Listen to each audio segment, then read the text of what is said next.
Okay, calling the Health Commission to order on Friday, September 1st, 2017. We are coming to you from the MOA Wellness Center. And we want to thank Commissioner Cotto for providing our venue for today. Clerk will call the roll, please. Ariola, Here, thank you. Cotto, Here. Mundell, Present. Shannon, Present. Sharp, Presente. 5 members present. Thank you. Is there anyone from the neighborhood councils who would like to address the commission? Okay, hearing none, we will move to public comment. There are public comment cards on the table.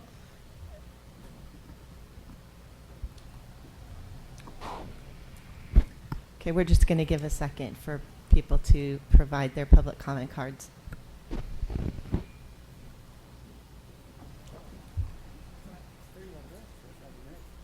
Adam. Yes. He's always.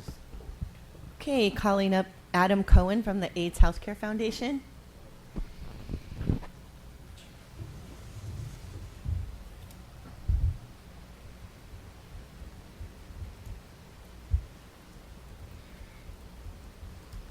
I had a meeting with Calosha the other day, and they wanted some data on sexually transmitted infections in California. So it gave me a chance to revisit my friend's chlamydia, gonorrhea, and primary and secondary syphilis. And I decided just to kind of provide a new way to look at the information of LA County, which is the smallest amount of data you could see presented by the California Department of Public Health. LA County accounts for 30% of all chlamydia cases in California, 32% of gonorrhea, and 32% of syphilis. There are 57,000 infections of chlamydia reported in 2015, 17,600 reported for gonorrhea infections reported in 2015, and 1,500 infections of primary and secondary syphilis in 2015.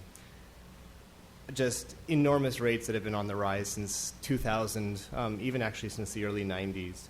But the issue extends beyond just the pure transmission, but the fact that we do have drug-resistant gonorrhea. We do have issues of the fact that someone who contracts a sexually transmitted infection is also therefore at greater risk for HIV, and the lifetime cost of treating someone with HIV can be around $500,000. So I'm interested in these preventable infections that are also curable because they also prevent the onset of the risk of HIV. And in my remaining 20 seconds, I think that I think that this is important to address in the annual report that's provided by the Health Commission. I think this report is extremely important and very, very valuable. And by setting that precedent of what you think is a good idea as a Health Commission, we'll set forward how the LA City Council will address these issues. Thank you. Thank you. Thank you. Thank you. Okay, is there anyone else here for public comment? Okay then, and I just wanted to recognize that we're joined by representatives of Councilmember Mike Bonin's office and someone from Loyola Marymount University. And I'd like to thank our staff member, Candy Rosales, for getting everything set up in our remote location, and our sound person. Thank you.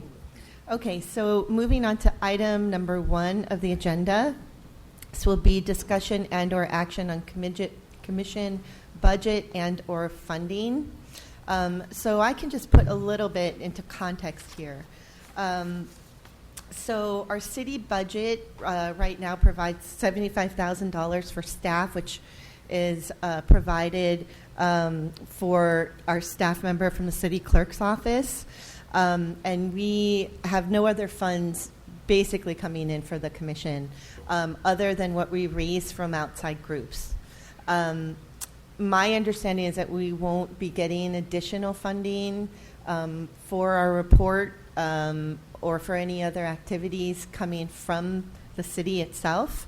And so I just wanted to, just raise this issue that this is money that needs to be raised from outside, either from foundations, community partners, and this could include research as well. We don't do research as a commission, but if we felt that there was a need for research, we could reach out to universities, we could reach out to other groups who conduct research and data analysis, right? And see if we can partner with them, and then they could provide information for us that we could then provide to the city council. So, discussion? Commissioner Sharp? I guess, question. Does anyone know how much the city clerk apportionment for the staff that are present at meetings consumes of the $75,000? It would be the entire amount. So just to give, so there was $100,000 that was put into the trust fund, and we went through the entire $100,000 in about a year and a half, maybe a little less than that. So that should be what it would take for the entire year.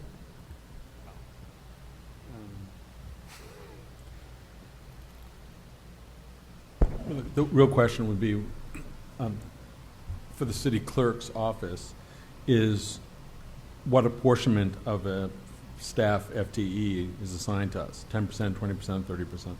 So it's about, I believe it's about 20 hours a week is being assigned. Is that correct? And what we can do is ask the city clerk's office for an accounting of all of this, but it averages out to about 20 hours a week. I don't know. I guess my hope as both a taxpayer and a member of the commission is we could find some way to extract some other support from that money. I'm obviously unfamiliar with the FTE portion and what that costs hourly and so on, but it's sort of a lot of money. Having worked at a foundation at one point, a $75,000 grant per year would be expected to be a lot of somebody's time and reports and other production sort of stuff. And so I'm certainly reluctant to be part of asking for some other philanthropic resources till we figure out if we can make the most of this. And I guess what I really mean is there a little bit of money to either help with this report or other analytical functions that the CAO or CLA staff time could be purchased to help with in looking into some of the complex issues. So I actually don't have a motion or action or suggestion other than it would be great if we could get a little more detail about how the money is working and have some discussion at a future meeting if there's some way we can help maximize the use of that. And I feel fairly confident that we can raise the money for the report from outside sources. But there may be other things that we would want to do with that, but we'll have to get an accounting from the city clerk's office to see how that money is being utilized. But my understanding is that it was earmarked specifically for staff from the city clerk's office. And does that just go to the city clerk's office, or is there also tribute to the legal counsel and other aspects of the department? So I think it's just for staff for the city clerk. So I did ask for that. I did ask that, but it's the city clerk. So when Candy isn't here, Right. basically helping us, there's other things that she's doing. So she's conferring with the city attorney. She's conferring with the sound person. She's uploading a lot of documents. There's an ongoing workload for the commission that's outside of our actual meetings. So, but we'll ask for an accounting, and we're having elections next month, and a treasurer will be elected, and so I'm hoping maybe that person can be tasked with finding out that. I did ask all of these questions prior to this coming up for the budget, and I was told that it was just specifically for staff. I think that Candy does a great job, and I'm very appreciative of the hard work she does for the commission and for the city of Los Angeles. Having said that, 20 hours a week would be 50% FTE, which just seems to be a large percentage. Okay. It really is happening. Okay. Okay. So, is there any other discussion on this section? I just wanted to make sure because I know that it keeps coming up regularly in meetings, so I just wanted to set out everything that I know. I just can't remember, but how much did it cost us, and what did you solicit for the printing of the annual report? So the annual report was a $20,000 grant from AIDS Healthcare Foundation to the Cal State Northridge Wellness Center, and that provided for both the writing of the report. So we provided drafts, Yeah. and they wrote the report. They made it consistent throughout in terms of its format. They actually went out and took photos. So those photos are all original photos from people from the Wellness Center who went all over the city taking those photos. So we didn't have to worry about copyright issues. They did the design, and then we were able to print up the report. So, and that was about $20,000. So we're looking for approximately the same amount to solicit. Yeah, and I'm confident that we're going to be able to raise that. Okay. I'm already in discussion Okay. with some folks. Okay, any other questions, discussion? Okay, great. Moving on to item number 1, section 2, working plan, discussion and/or action on each of the following. In section A, I'm just going to read this out for the purposes of people who are listening to this on audio. So the first discussion is on our annual health services plan. This is part of our ordinance that created the Health Commission, and it basically says we will publish an annual health services plan setting forth health information, including but not limited to the health needs of the city, specific goals for improving health in the city, and a strategic plan to achieve those goals. The City Council shall consider and respond to the Commission's annual health services plan in a public meeting to which the Commission members and Commission staff shall be invited. And then our first item on that is the organizational structure, including but not limited to work groups versus committee of the whole. So my basic thoughts on this is that last year we broke out into work groups related to issues that we felt were most important in the city. Obviously, the expertise of the commissioners and probably the council members who they're appointed by were part of deciding that. The work groups then reported back, did an original draft, reported back to the commission, and then we used that to create the final annual report. So a few months ago, I brought up creating new work groups for the new annual plan. There was a little bit of pushback, so I thought we should talk about this at the retreat so we can decide on if we want to do work groups again as a way to move forward or if there are other suggestions. Commissioner Cotto. The pushback was for not having the work groups this year? Or? The pushback, as I remember, was basically to do everything in the committee of the whole so that we're all working on every section. My feeling is just that it's just a lot easier to have work groups come and report back because they can actually create a draft, do whatever research needs to be done ahead of time, delineate like who the experts are that could come in and talk to us. So some of that is better done because typically if you don't have a work group, that work tends to just be done anyway, and it's usually by an individual. And sometimes even in the work group itself, it's done by an individual because somebody's passionate or very knowledgeable about a subject. Okay, thank you. Okay, any thoughts on this from As Commissioner Sharp? possibly the originator of the idea of committee of the whole, or at least I'll take responsibility for it here.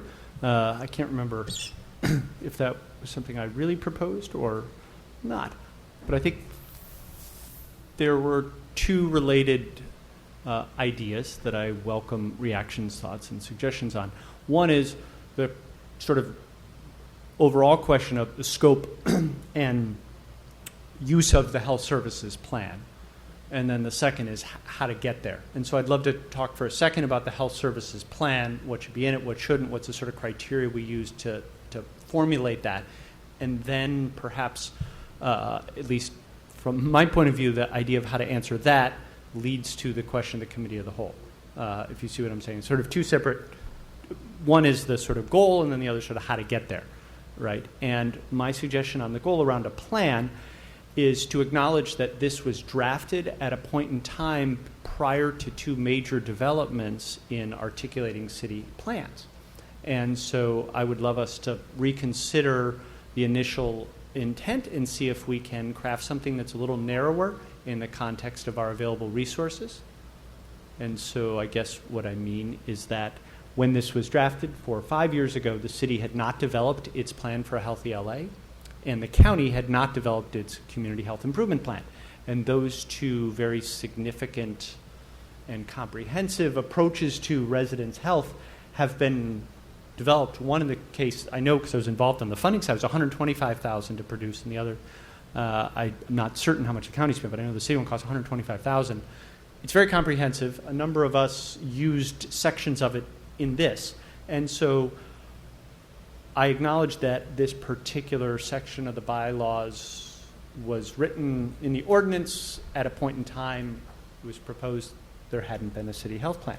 I think those documents make the need for a comprehensive city health plan less than it was a few years ago. And so my suggestion, slowly, eventually getting to the point, is that we would put together a plan or recommendations on a very small number of issues, which would not meet the test of a comprehensive health services plan, but to respond to a handful of things that we choose, or others, I guess that we choose to focus on.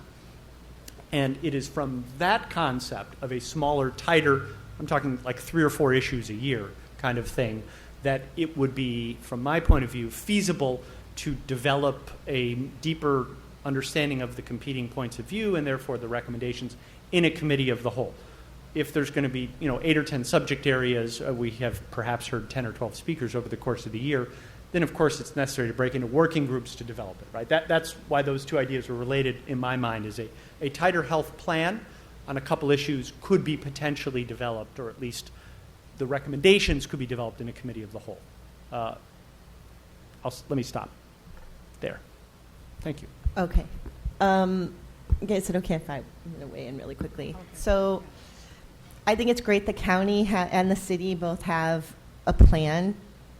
And I think, part of what was great about our annual report was that we were suggesting implementation on a lot of things, like, for example, Vision Zero, that had not been taken up or had not been implemented. And so we were encouraging that and basically telling the city council that we thought this was, a pretty good idea as part of that plan. So I understand that part of it. However, we do have a lot of people coming to us about issues that are not in that plan. For instance, Joel Olson last year came to us discussing transgender youth. We're looking at building a lot of affordable housing near freeways, and this is an issue. There's been an issue about high lead content that's being tested now in children. And so I feel, our purpose, and one of the things I wanted to do is print out the purpose of the commission, which is to make sure that we're addressing the health needs of people in Los Angeles. I feel that there are issues that are getting lost, and we're hearing from people who are coming to us. And I feel, I'm a social justice activist, so I feel like, we should be the voice for a lot of communities where these issues are not being addressed, and they'll continue. I mean, I think every year we're going to have a lot of people coming to us with a lot of these issues that aren't in these plans. So, on the one hand, I think we can be a great vehicle, like we did with Vision Zero, for saying, hey, look, this really needs to be implemented, and it's really important because it's saving lives in other countries, and we want to make sure that we're implementing here in LA. But we also provided in our report information that just was not out there, particularly on homelessness and developers and a lot of things that were going on with affordable housing. So I think we should carve out a niche for ourselves in terms of addressing a lot of these issues that aren't in the plan, but also use it to help council members who want to implement parts of those plans who are getting pushback to basically say, hey, yeah, we're the Health Commission and we actually think this needs to be implemented. Can I suggest that I agree with all of that? I think the distinction is in what we each mean by a lot of issues. I completely agree that there are problems that were not identified in the city and county plans that we can add value to. 100%. I think that's the best use of our time. The question I'm raising is whether we can do a lot or a little. And that's the tightening of the health services plan that I'm proposing is a little. I think a handful of the many important problems will be more thoroughly assessed and more effectively advocated for, as opposed to all. So it's only a degree of spectrum I think I'm disagreeing with, not substance-wise. I think you're completely agree. People have real problems that they do not feel government's moving fast enough on, and I think we can help. And I think the only question is there some way to use the annual plan process to determine is that going to be 3, 5, 7, 11 number of issues from a speaker kind of community input standpoint. That's, I think, the only question that's open in my mind. Dr. Mendel. Question I would ask is how many people read the plan and how many people respond to the plan in any positive way? In a city of 3.25 million people, it's possible that 10 people read the plan. And we should look at and say, we're here to make a positive impact on the city council, or help the city council make a positive impact on the health of the people of Los Angeles. But are we doing it through this modality? Because if not, maybe we shouldn't be doing it once a year. Maybe we should be doing it less often. Maybe we should take those resources that we're potentially fundraising for and do it in a different way. Because our global mission is and should be to improve the quality of health of the people of Los Angeles. And does this plan do that? I would argue no. And whether we do it in small groups or whether we do it as a committee as the whole, whether we address, as Commissioner Sharp has, which might be a good idea to focus on a couple things per year really well, really seriously, that the city council could use, or whether we're more broad-based like we were last year. The real bottom line is, are we helping improve the quality of health of the people of Los Angeles? And I'd probably say we haven't.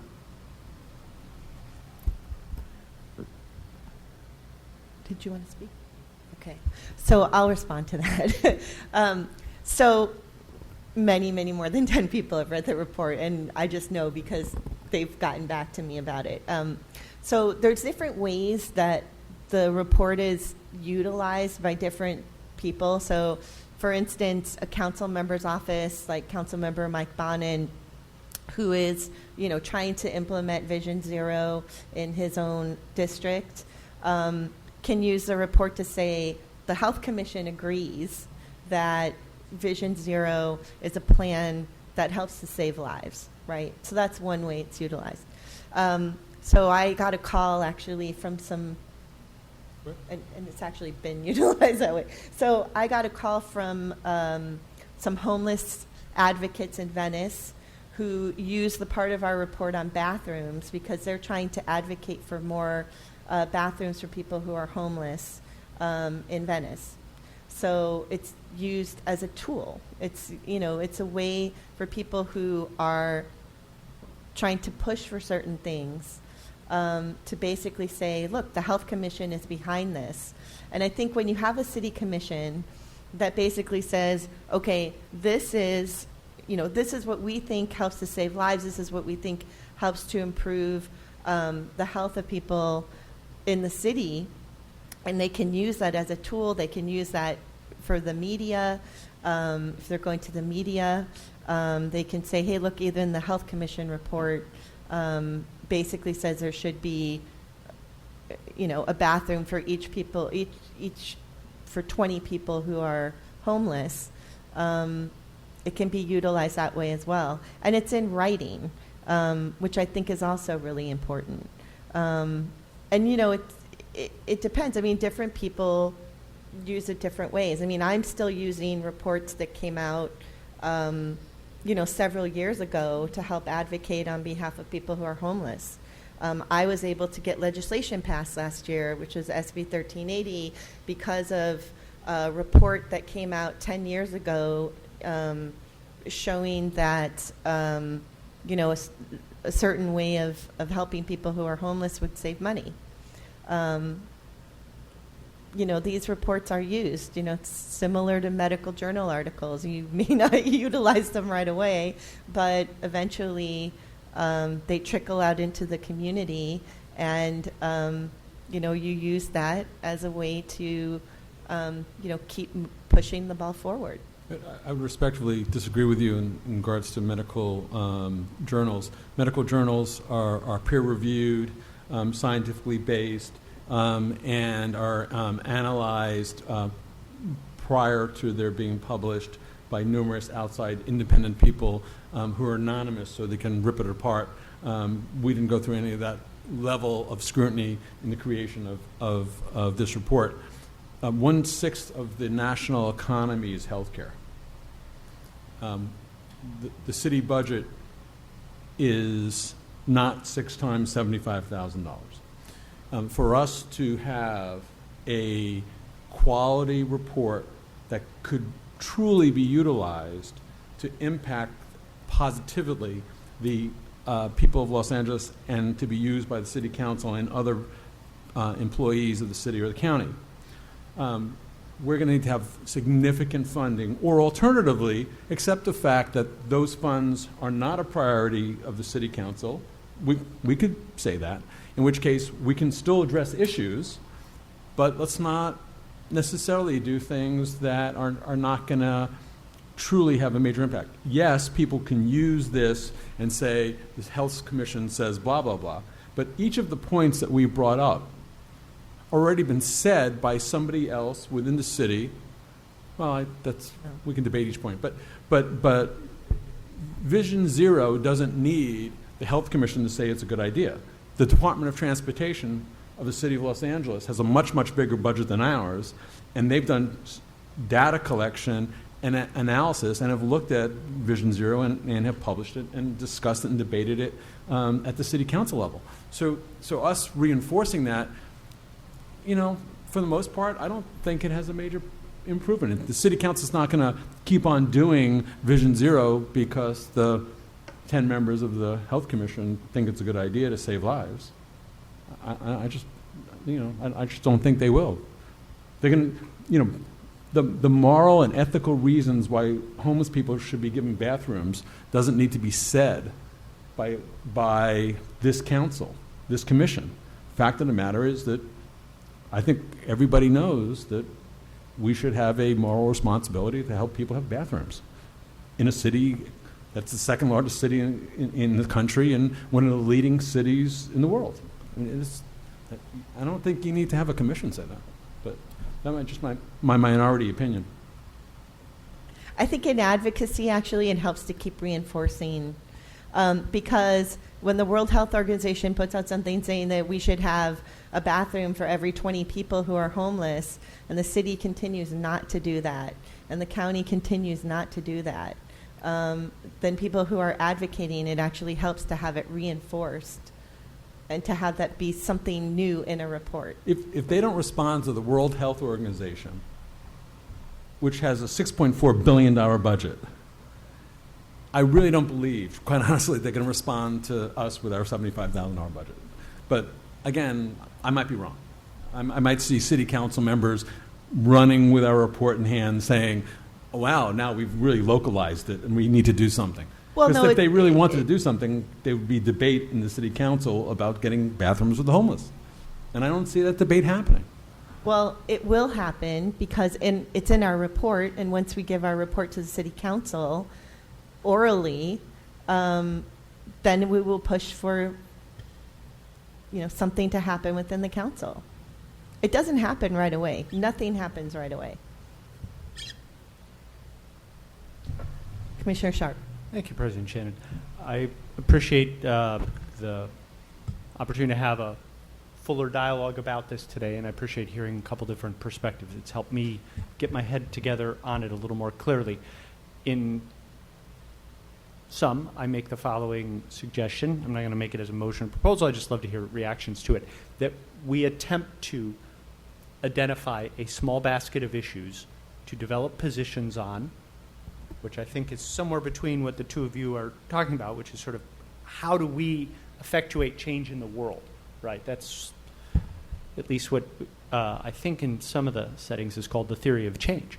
And I'm hearing a couple different proposals to it. And it seems to me, this is my third city commission that I've served on, and my understanding of the theory of change, of how this body can make a difference, is to assimilate the experience of community stakeholders and or experts that are around this table in order to potentially formulate a recommendation that policymakers at the city or county level could act on.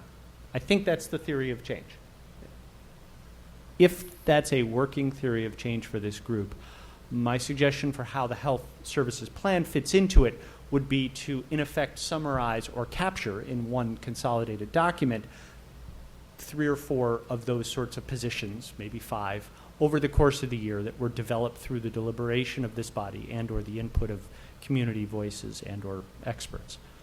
So in other words, I guess I would love to see the plan as the summary of some time period's work, whether that's a quarter or a half year or a year, but to be reflective of a series of positions and analysis that occurred really in this room so that everyone could be most equipped to carry it forward to the various entities, both including the County of Los Angeles, who we are at least in part obligated to communicate recommendations to, and to various city departments and leaders.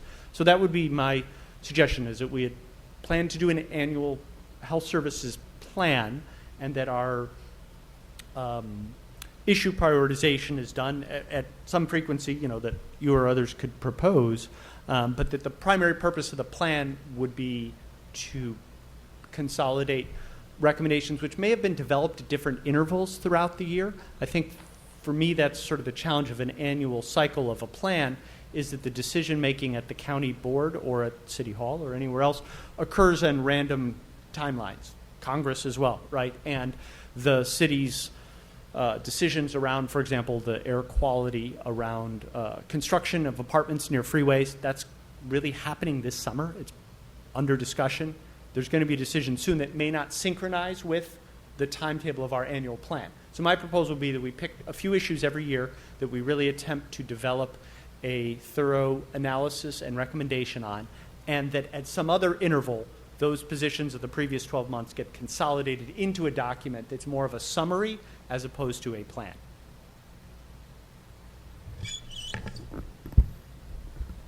Commissioner Cotto. Yeah, there are a lot of plans at various levels. And I think, somehow we have to see, to a certain extent, its implementation and result to see where we can adjust that plan. And I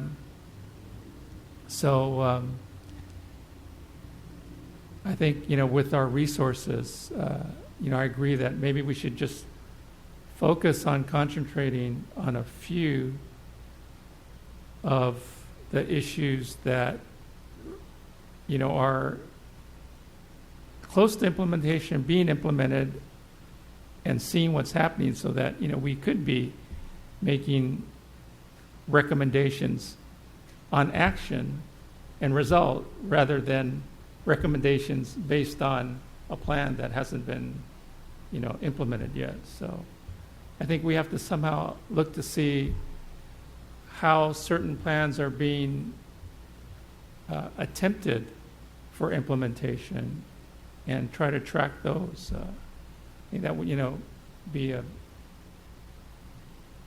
better way to use our time.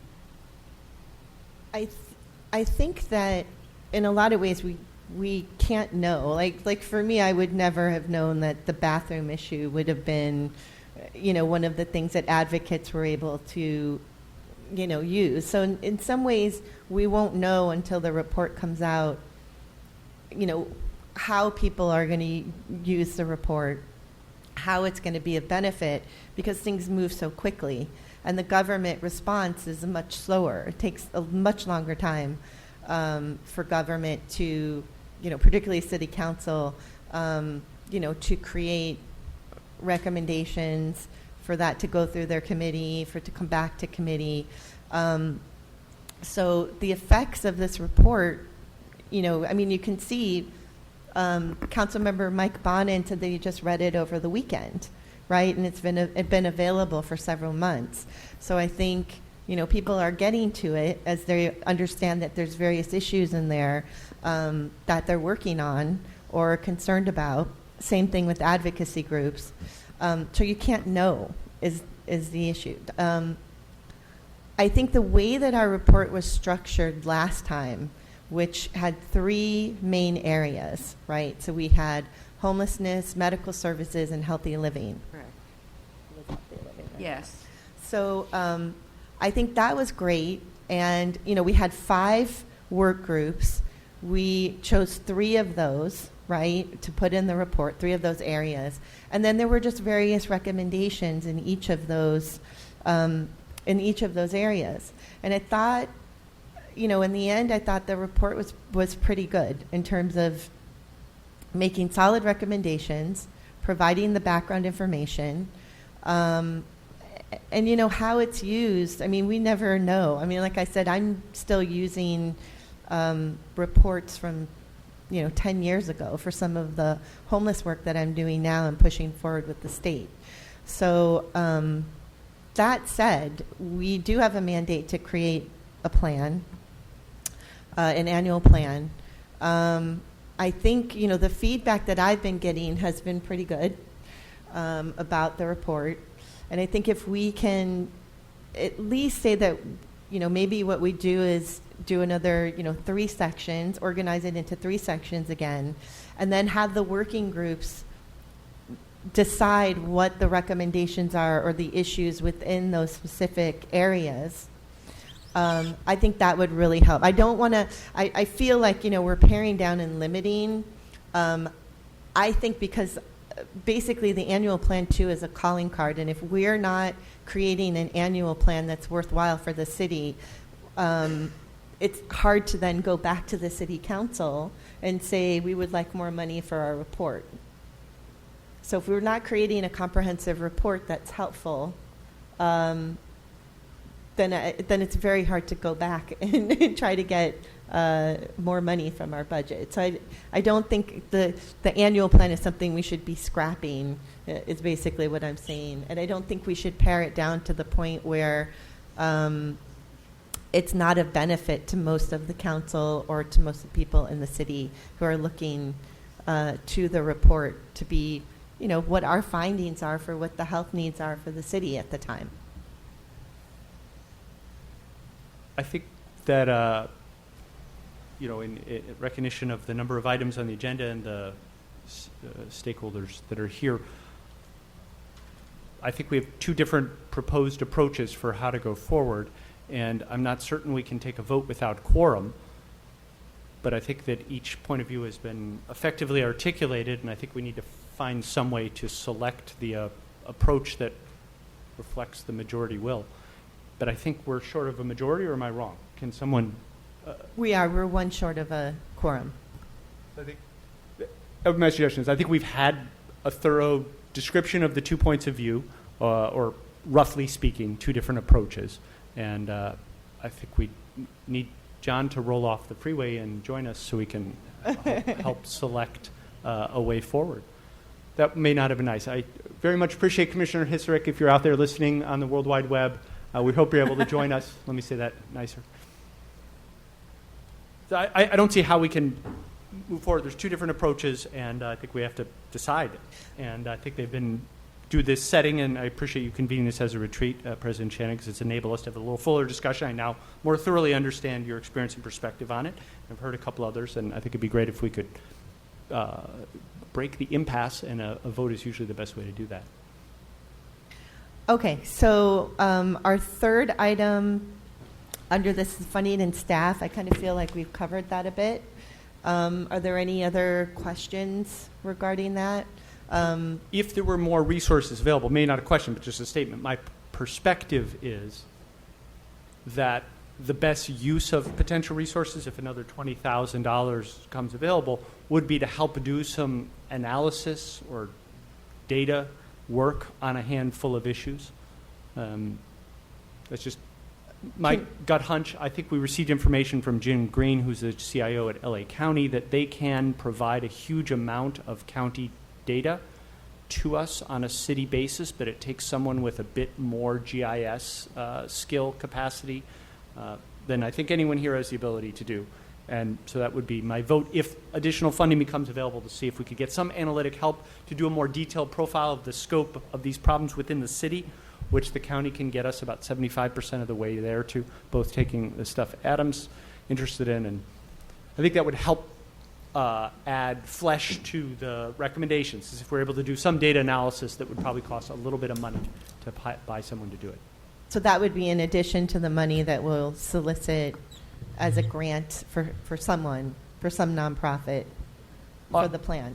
Or what I'm saying is, I guess, my alternate proposal is to do a little bit less on a gorgeous graphic design plan, which I have here, and maybe a little more of an analytical white paper on a couple of the issue areas that would specify city-specific stuff. It's an option. You can certainly spend the money to do an attractive, printed report, and I'm just offering as a possibility. There may be some ability to get staff time to do some of the analysis that was done in 2015 by this firm called Ramey and Associates that prepared the analysis of City of LA data for the Plan for Healthy LA within the county data set. Cost somebody to sort through that stuff. Do you know what the cost was for that? I know the cost of the overall thing, but I don't know what the data sort would be. And I think Jim from LA County's indicated an interest as part of the county's open data program. They're now expected to provide more than they were a few years ago, so it would be less expensive than it was. But if resources become available, I'm happy to be part of a thread to try and connect some of those dots. Since I think that would be a service, trying to imagine from a theory of change standpoint, council members never going to have the time to get down to the data points. They never get the stuff in their district level. There's value we could add by providing some from a healthcare, uninsured by district level. There's all that stuff that we could get delivered to their offices in a more actionable format with roughly the equivalent of $20,000, I think, that is involved in doing a report. Okay, so just to be completely frank here, I think that I could raise money for a report, or at least have an entity provide money for a report where they have a contractual relationship, not with the city and not with the commission, but with another entity outside of us. But not for what you're talking about. But if of a foundation, or of someone who would fund that, then that could be in addition to the money that we're getting for the report, and we could incorporate it. Any data analysis that we get, we could incorporate into the report. But the money that we're asking for is actually for a report, and the nice looking graphic that has the entity's name in it as part of it. So, but if there's additional money, if there's, I'd like to get to specific. So in other words, yes, it's true that we need money to create these reports or to get data analysis, but at some point we have to start talking about specifics of where that money is coming from. So I agree with you, this would be great to have, but we need to start talking about concrete suggestions and solutions on how to make that happen at this point, I think. Because I agree with you. I think it would be great. It would have to be additional money, though. Okay, any other questions? Okay. All right. Okay, next, council presentations. So as part of our ordinance, just prepare and present a report twice yearly to the city council, evaluating the city's progress toward meeting its health goals as set forth in the commission's annual health services plan. So basically, this requires, I think, two things. So Commissioner Cotto and I both presented to the Health Committee for the City of Los Angeles We have not presented yet to the City Council. I've made several requests. They just haven't been able to agendize this report yet for the council. But basically, this requires, requesting of the president of the council that we be agendized, and depending on how much time we have, maybe creating a PowerPoint presentation. We were given an hour in the Health Committee to present, and I compiled the PowerPoint presentation. It was very well received by the committee. It was submitted to the council based on the chair's report, who is Councilmember David Rue, and we will not get that amount of time, I'm sure, in the City Council. I don't know how much we'll get. But that request is out there, and I know that they're working on it. So I don't think this really needs to be necessarily part of our strategic plan. I think it's mainly something that the president of the commission needs to work on and spearhead and create that communication. And then as soon as, just as with the health committee when we presented, as soon as it's agendized for the city council as part of the ordinance, all the commissioners will be made aware of it and asked to attend.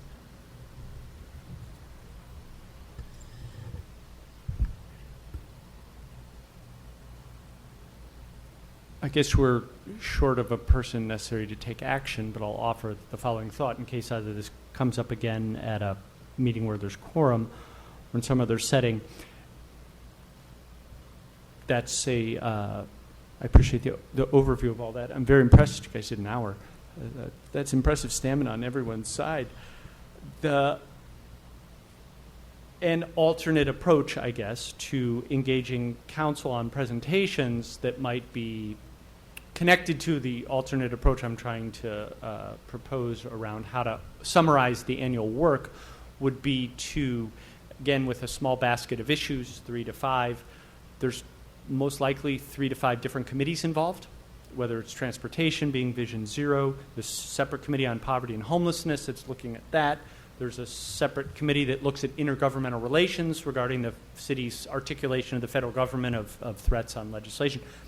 So, another possible approach is that if there's 3 or 4 different priority issues where there's a recommendation reached and sort of a strong set of suggestions, that the commission could have 3 or 4 different people present to 3 or 4 different city council committees in order to influence the work of a few different committees in addition to the health committee, so that there would be a greater knowledge among all those staff who run those committees and members about the opportunity to work with this particular body.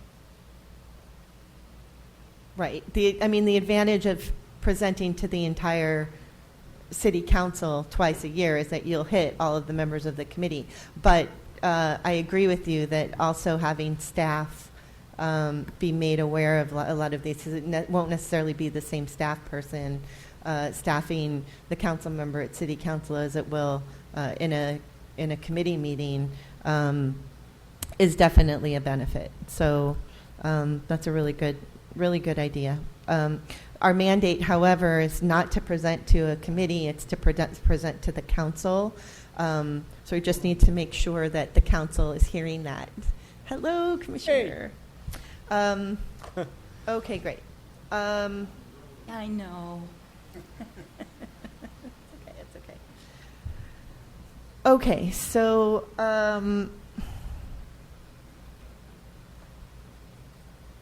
is there any other discussion on this particular section? Okay. Moving on then to C, which is monitoring county activities. Okay, so the first section of this, which is part of the ordinance, is on county contracts. And again, I'll read what is on the agenda for the purposes of people who are listening to this over audio. So the ordinance states, review on an annual basis a representative sample of health services contracts executed by the county which provide health services in the city at all. So basically, we have one main contract with the county. However, we do have a number of memorandum of understandings or memorandi. Last year, Commissioner Sharp created a survey to go out to the heads of all of the various departments. That was received, however, it was not responded to. There was one department that responded to basically say all is well. I don't feel like, I mean, it's something that we need to do on a yearly basis. I don't necessarily feel like this is a priority because I feel that there are not a lot of issues that are coming up regarding this. But I'm going to open this up for discussion. Let me ask I appreciate you adding some levity to what was actually quite a struggle to get the survey out and back. Good learning experience. B, I think there are two separate contracts that were intended to be addressed in here. And I'm looking at the one person in the room who may know who had something to do with the crafting of the initial ordinance. I think there is a city contract with the county that John may have found, or Commissioner Hisrick may have found. Someone found, and we were able to examine, and we did a survey about that, and it's a very pro forma arrangement in which under state law, and I think maybe it was Mr. Bobrowski helped us get it. I can't remember exactly who got it. Very standard sort of thing. We surveyed the departments. They're happy with the arrangement. I believe that the ordinance specifies additionally that this august body would examine contracts that the county has entered into with various providers and entities for delivering services into the city and to conduct some sort of analysis of those contracts. I think there were two separate sets of contract issues. I'm not intending to derail this agenda item or actually to suggest anything specific other than that my sense is we currently, again, from this resource constraint question, certainly do not have the capacity to conduct a thorough review of either, really. But I think that there's those two separate issues, and I'll pause there. Okay, any other discussion on this particular section? I don't think we need any motions on this particular section. And that would be C, monitoring county activities 1 and 2. Okay, so moving on to D. And I would like to go back, since we didn't have a quorum, I would like to go back to the discussion on the health services plan after we deal with D, if that's okay with everyone.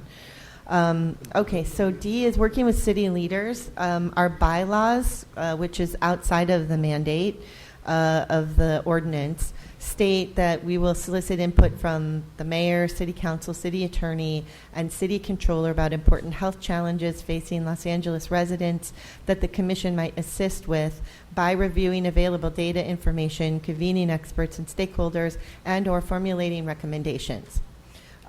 So I think one of the great things about our commission is that we have ostensibly, and this is outside of vacancies, we should have one representative on the commission from each council district.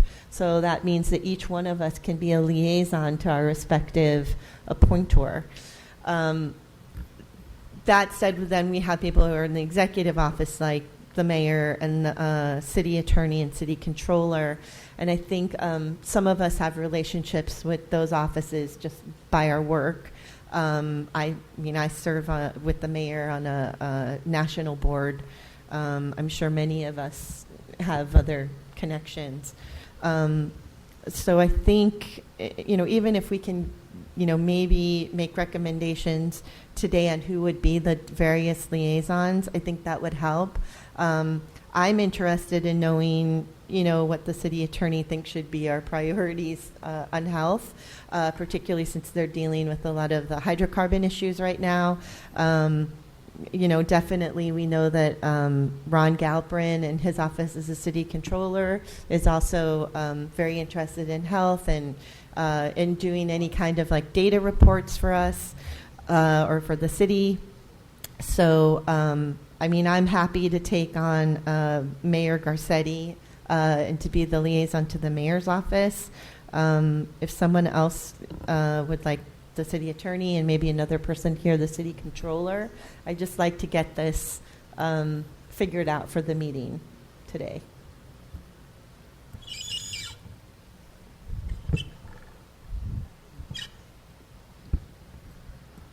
Commissioner Sharp. Thank you. When I floated this as a potential bylaws addition, and I appreciate the will of the group including it in the bylaws and discussing it today, I thought of it related to the idea I was proposing, I guess, under agenda item A, having a handful of priorities, figuring out how those can be balanced between what different community stakeholders bring and what people inside the building care about, because they're more likely to respond to the things they care about. I was imagining we would conduct some sort of way of formally gathering the information from them. I haven't devised the method or really thought through what would be the method to do it, whether it's a staff survey or a staff focus group, some way to structure how the information is gathered so there can be some written thing shared amongst us that would summarize what the sort of feedback is, whether it's giving people sort of a menu of things to pick from, SurveyMonkey style, or some other method to try and capture stuff that could, from what is basically 19 sources, 15 council offices and 4 citywide office holders, 3 citywide office holders, 18 sources. It seemed it could potentially be a lot of information. I was trying to think of how can we do that so it's a little less anecdotal and a little more systematized so it could be reviewed in the context of prioritizing issues. So I think given that the priorities of any given council office or the mayor can change very quickly, an ongoing relationship with the office actually would help. I mean, Councilmember Rue, came to us, actually invited us to a meeting to, basically say he wanted us to prioritize a lot of the workman's comp and city health issues. I think that, and that's a conversation that you have one-on-one, and it's great. If you do a survey, the survey might be responded to, it might not be responded to. The priorities that they put in that survey could change within days, weeks, months. So while you're collecting data, that's great, but at the same time, the reality of the situation is that if you have a relationship and you're, first of all, if the office understands that they have a liaison and somebody that they can call and talk to or send an email to and say, hey, we're working on this, can you bring it up to the commission? I think that's a benefit. And then you have the flow of information coming back and forth. I don't find that surveys are helpful when the issues and priorities can change so quickly. I think we've all been appointed by Right. a member of the city council. So theoretically, I would assume that the city council member, their chief of staff, and if there was a health or a legislative assistant who worked primarily on health and other issues, that if that person had something they really wanted to discuss at the commission, that those individuals would call each of us individually. So with the power being in the city council, I think they're wise enough to know that they can pick up the phone and call us or email us anytime that they want, and we'd be more than receptive to take their phone call and spend a lot of time advocating for their desires and wishes. I think what Commissioner Sharp was asking, I think makes sense, which is that there's 18 people who are the leadership of the City of Los Angeles, elected leadership of the City of Los Angeles, and that perhaps we should reach out to them for, their 5 top health priorities and coordinate that. And if only 3 respond, then only 3 respond. That was going to tell us something about what their health priorities are. But if we get a lot of response, and we might find things that we haven't thought about, that we really should.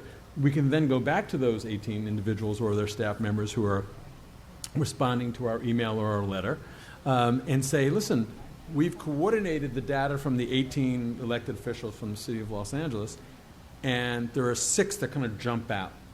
It might not have been something you've thought about. What do you think about this as a priority? Because they might come back and say, well, that's not a priority in my council district. Or somebody said, like, wow, I can't believe I missed that.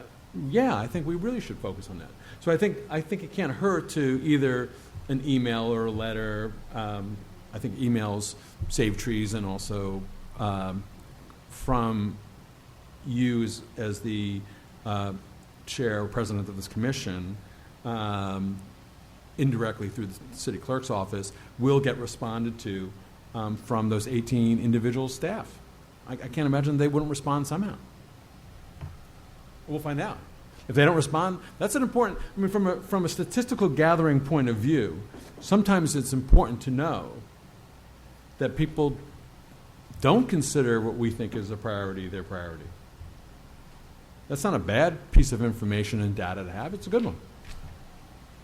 So I think the distinctions are that, President Chan is proposing sort of a relationship-based approach, and I'm not suggesting that's invalid. I'm suggesting at this point in time, I think it'll be easiest for us to consolidate different pieces of information if there's a slightly more, electronic format to gather stuff, as opposed to conversations in different settings where you may be fortunate to engage with some of these folks and be able to ask and lift this up. I'm not invalidating that. I'm suggesting perhaps in addition to that, I guess, that there's value in capturing in a systematized way something in writing that we can sort by ranking or some other method. Okay, any other discussion?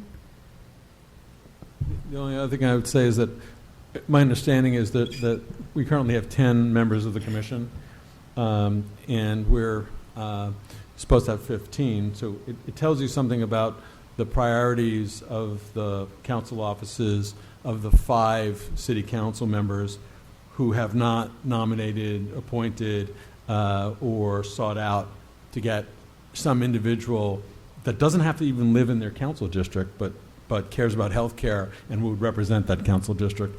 So that tells you at least 33% of the city council, it's not their major agenda item. I don't think it necessarily says that. I think that it's being worked on. I don't think it necessarily says that. I mean, this is the largest commission that we have. There are that we have in the entire city. Most of them are about 5 or 6 members at the most, and vacancies come up all the time, and they're not necessarily filled quickly on any of the other commissions either. Any other discussion? Okay, great. So I would like to have some liaisons, definitely to the city controller, the mayor, and the city attorney's office. That would not preclude us sending something out in an email, but I think there's a benefit to having an ongoing relationship and someone who is a contact at the commission. It'd be my pleasure to reach out to the city controller as well as to Councilman Koretz, and I would reach out to Councilman Ryu also, unless somebody else wants to do that. It's my pleasure to reach out to those 3 individuals. Okay. Okay. Anyone want to take the city attorney's office? Sure, I'll do that. Okay. Commissioner Hisrich. Great. Thank you. End of the table, And- Mr. Hittrick. I figured it'd be easy reach.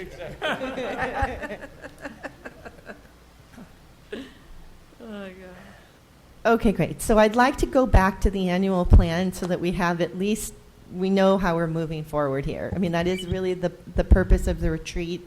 I would rather not take up a lot of commission time in our regular meetings dealing with this. And we're in a protracted period of uncertainty, and I feel like it's really keeping us from moving forward. And while I'm trying to solicit, money from outside the commission, from the community, I'd like to know what our plan is moving forward. So Commissioner Hisrich, we had a lengthy discussion about the annual report. Right. We didn't have quorum, so we couldn't take a vote. And so basically, if I can maybe summarize it, and I'm sure Commissioner Sharp will chime in here.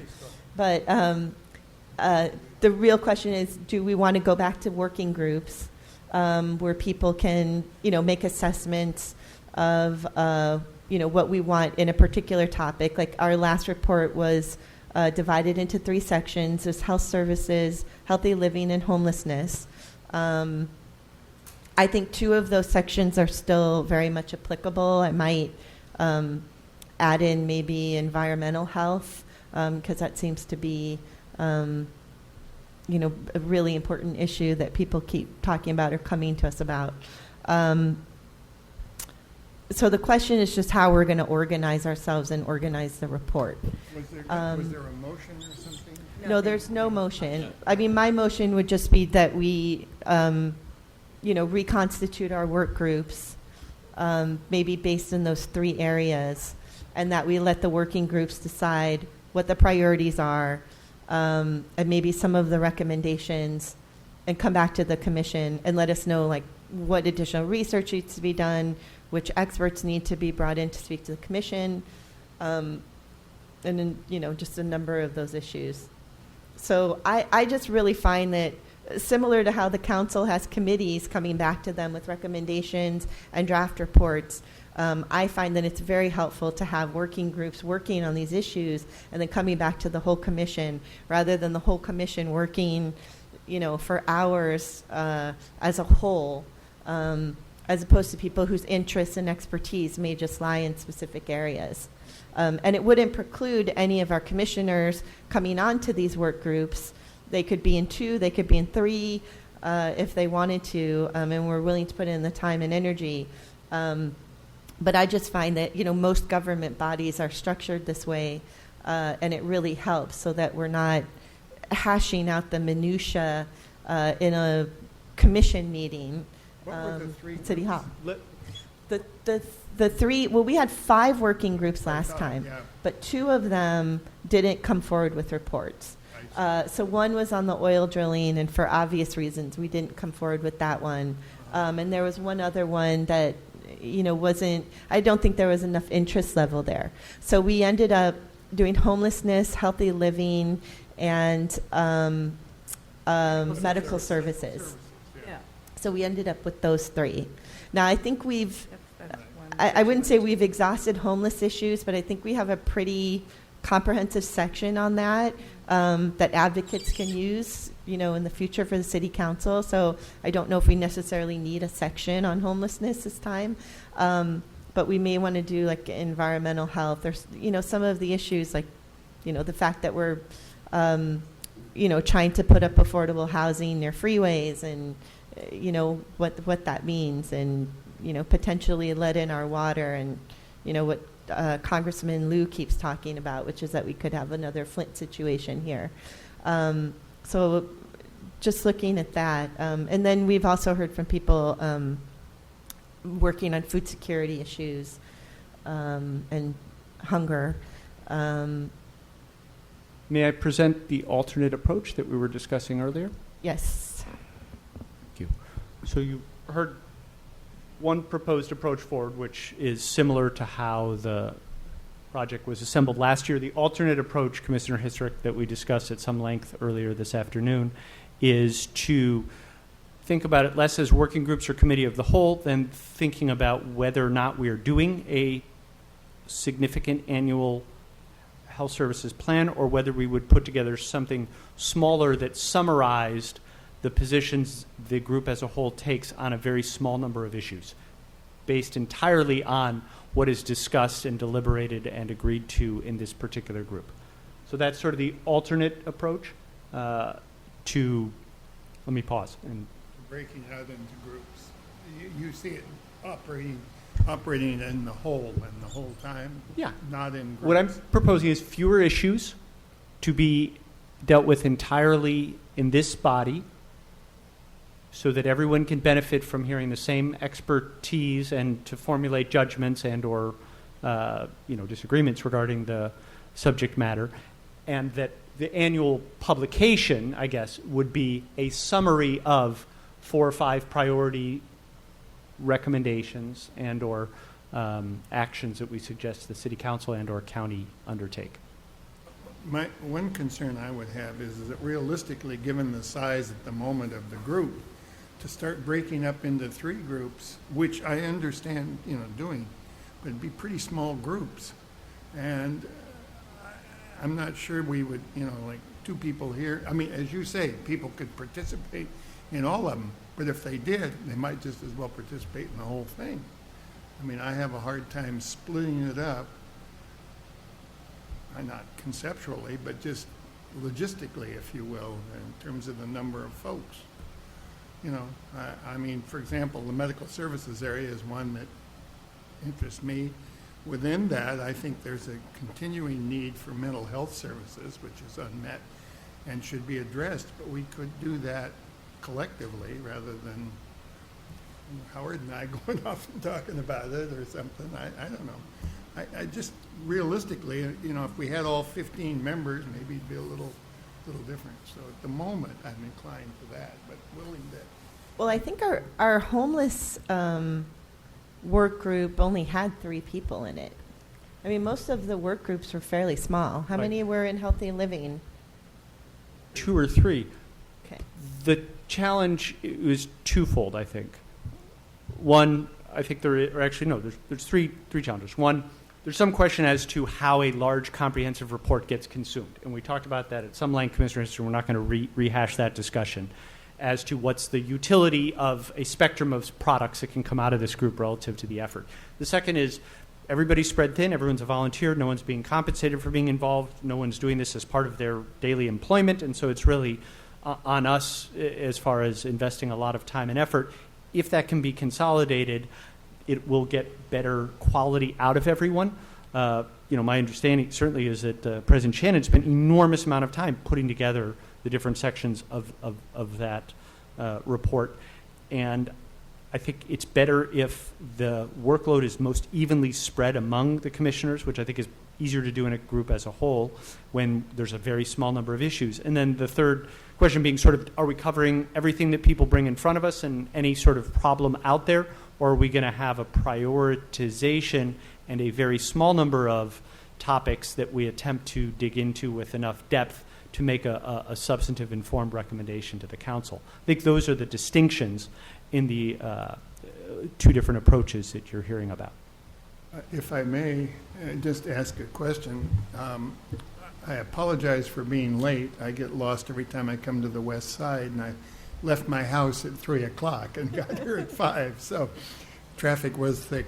The issue here about the budget and funding, I don't want to repeat everything that was said, but last year for preparing the report, we had the assistance of Cal State Northridge. Do we have that again, or will we have that again? So I am confident that I can this is where I'm at now. I'm confident that I can raise money for the type of report that we did last time. It's going to be very difficult for me. First of all, I'm not even sure that what's being proposed here actually meets the requirements of the ordinance. So that's something that we might want to talk about, what that means for a health services plan. We can do fewer issues.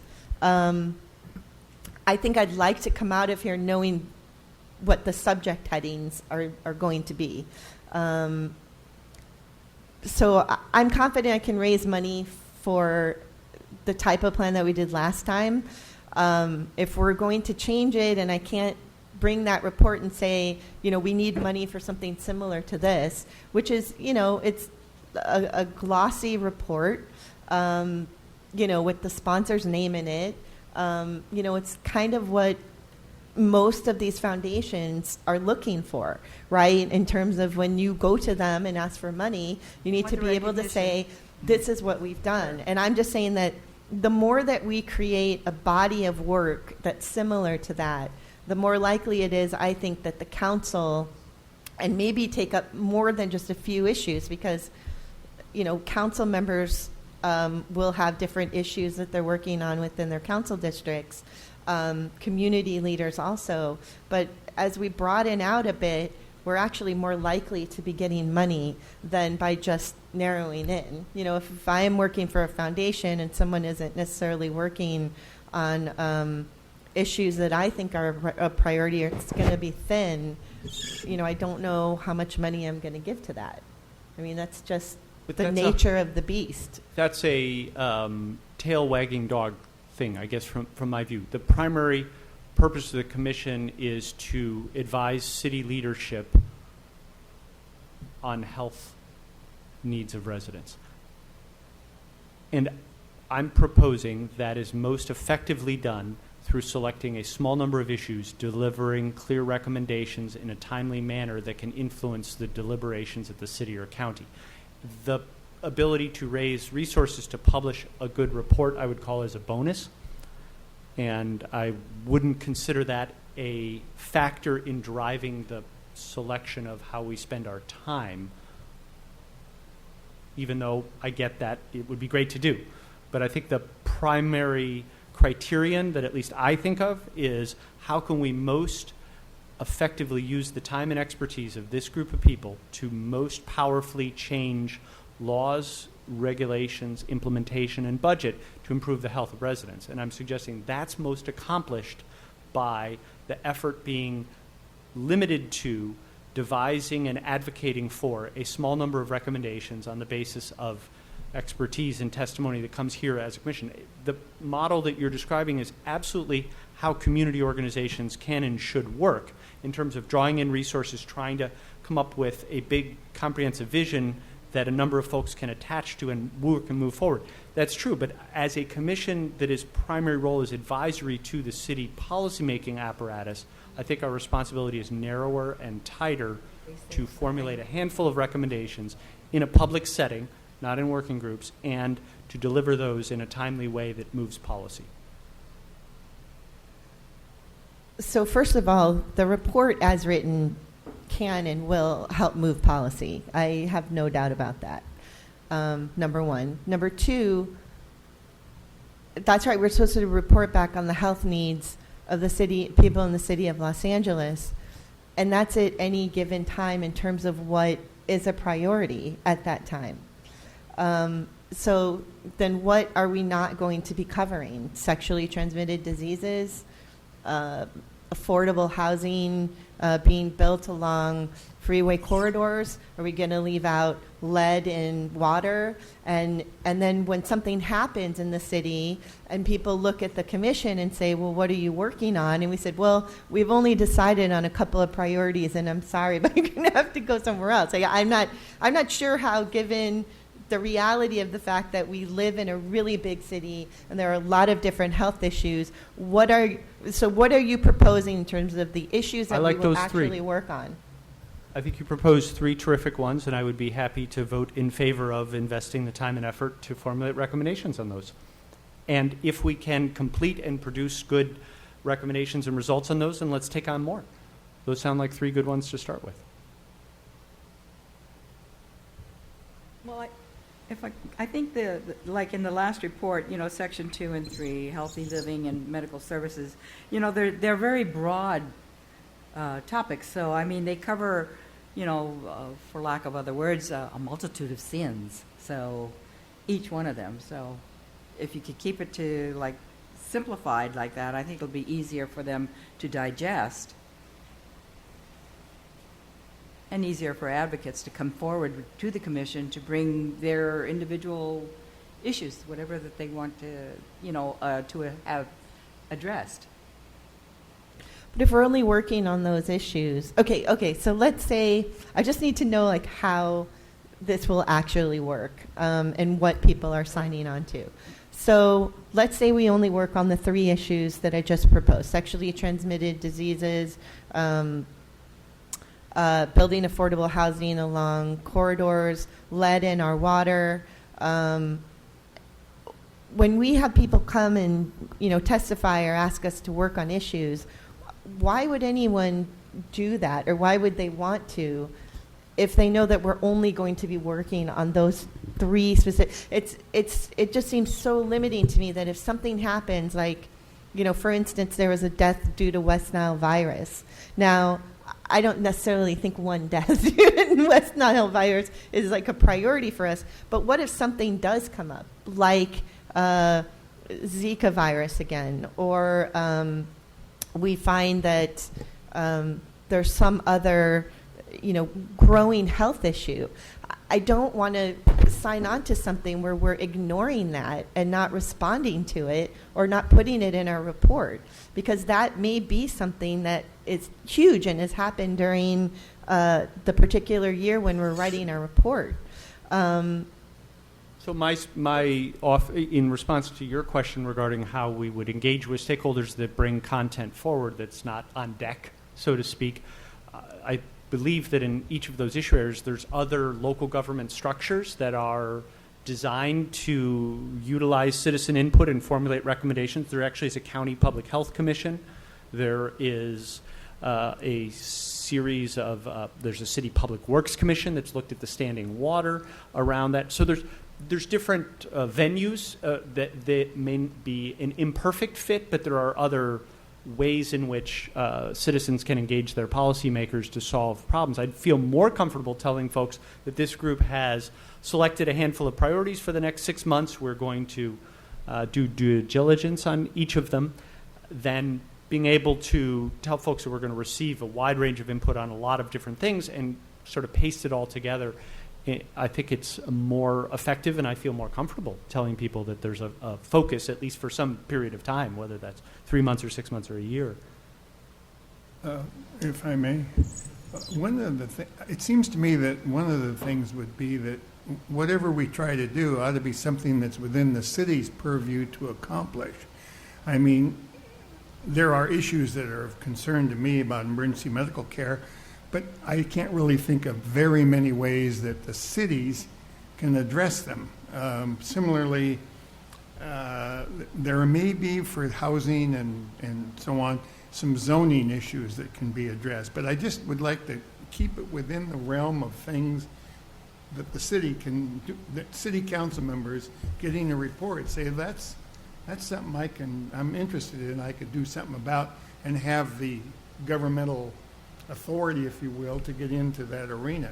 Some of them are county things and we can't do much about, or they're state, other things. So that's one area I'd like to think about. That's sort of true, because the city council can actually make recommendations or work with our county supervisors to make things happen. And they have done, affordable housing is a great, is a great example of that. You have Measure H, Measure HHH. One was county, one was city, one provided the housing, the other one the services. So the city and county are working together all the time. If something comes out of the city council, the message is sent to the county supervisors that there needs to be action taken, or that they'd like to see action, or maybe create a joint committee, including city and county staff. But I think that that's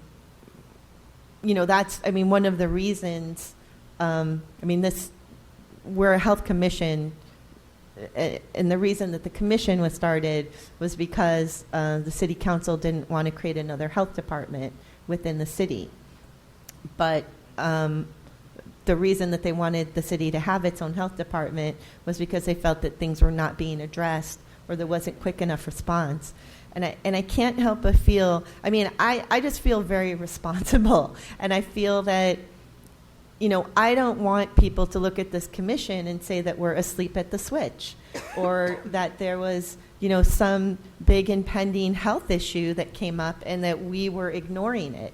And so, if we're going to start paring down this report, I just want to know how we're going to respond to these issues. Are people open to, outside of the report, still making recommendations to the city council on issues that come up over the course of the year?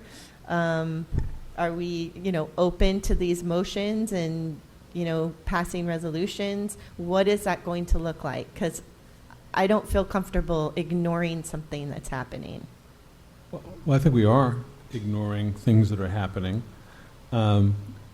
We heard public comment about gonorrhea and chlamydia increasing in the city of Los Angeles.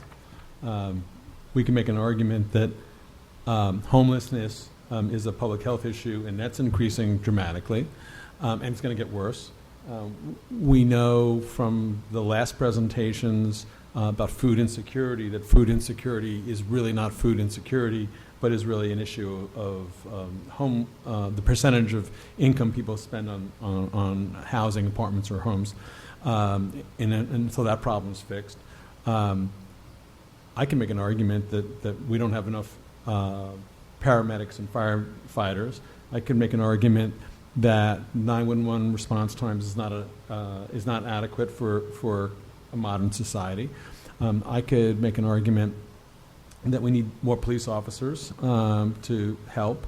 I can make an argument that the federally qualified health centers and the homeless clinics and the clinics that have presented to us from being downtown are underfunded and don't have enough resources, including new technology, which they're mandated by federal law to have and they can't afford. I can make an argument that we don't have enough beds in hospitals. If you're worried about Zika virus, or if you're worried about some other viral illness, well, what about bioterrorism? If we have a bad car accident in fog on the 101 or the 405, and there are 60 people who are injured, we do not have 60 available beds currently in the city of Los Angeles. So we're not asleep at the switch. I mean, we're aware of these things. The issue is, do we have the resources to properly study, properly do due diligence, and respond to it? And I would say that 1/2 FTE from the city clerk's office, as wonderful as that individual is not the resources that the city needs if they want to do this.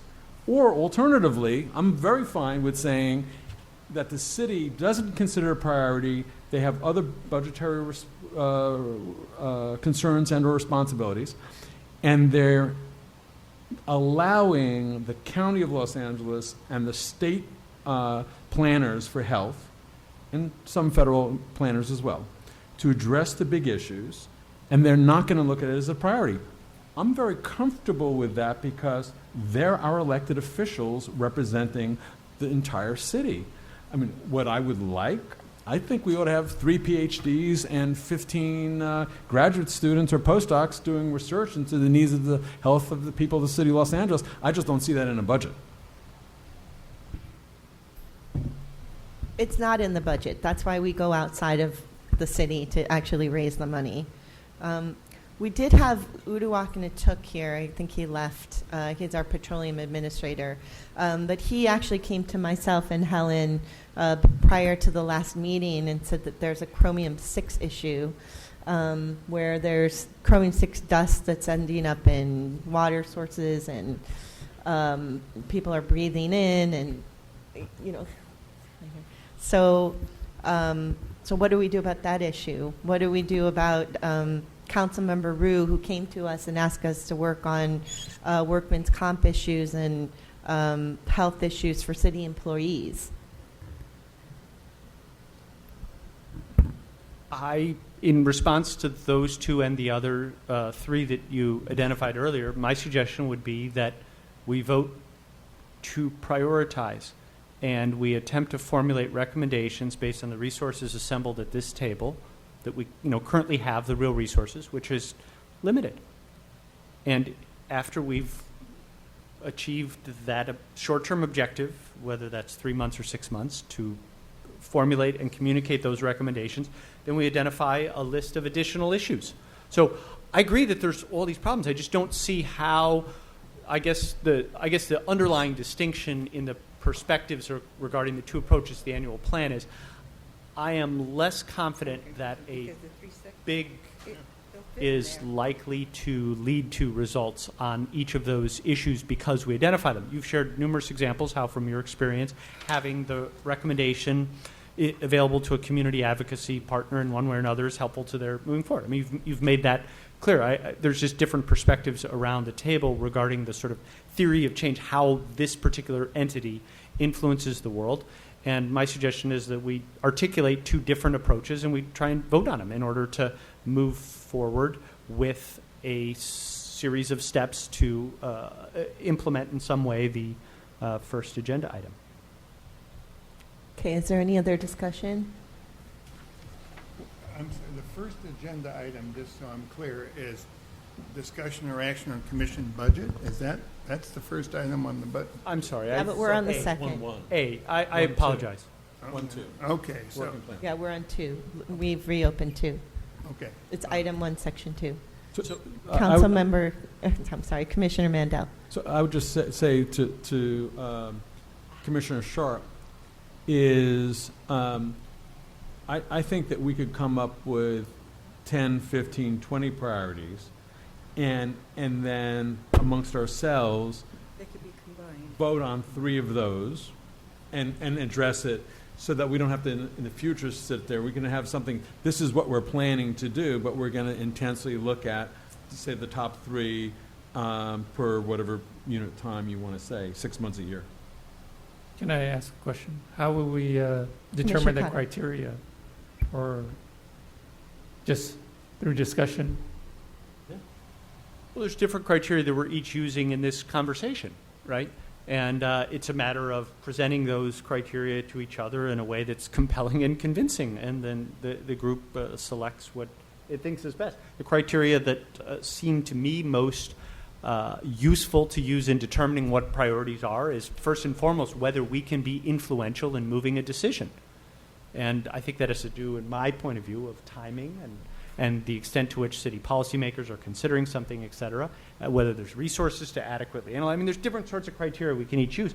I welcome yours, and I welcome President Shannon's criteria under consideration. I think what we're attempting to describe is, in effect, a business process for how the business of this entity functions. And I am mindful and fully acknowledge that there are a universe of health-related problems, and that I, like you and others around the table, want to be responsive to them. And I think we're articulating slightly different approaches for how to best accomplish that and how to best deliver a benefit that I think we agree on in terms of the community's needs. So I'd love us to see if we can articulate them in 2 distinct buckets so that the group can select a step forward. Okay. I mean, I would definitely feel comfortable with 5 or more. Okay, so I'm going to call, if there's no other discussion, I'm going to call Adam Cohen from the AIDS Healthcare Foundation for public comment.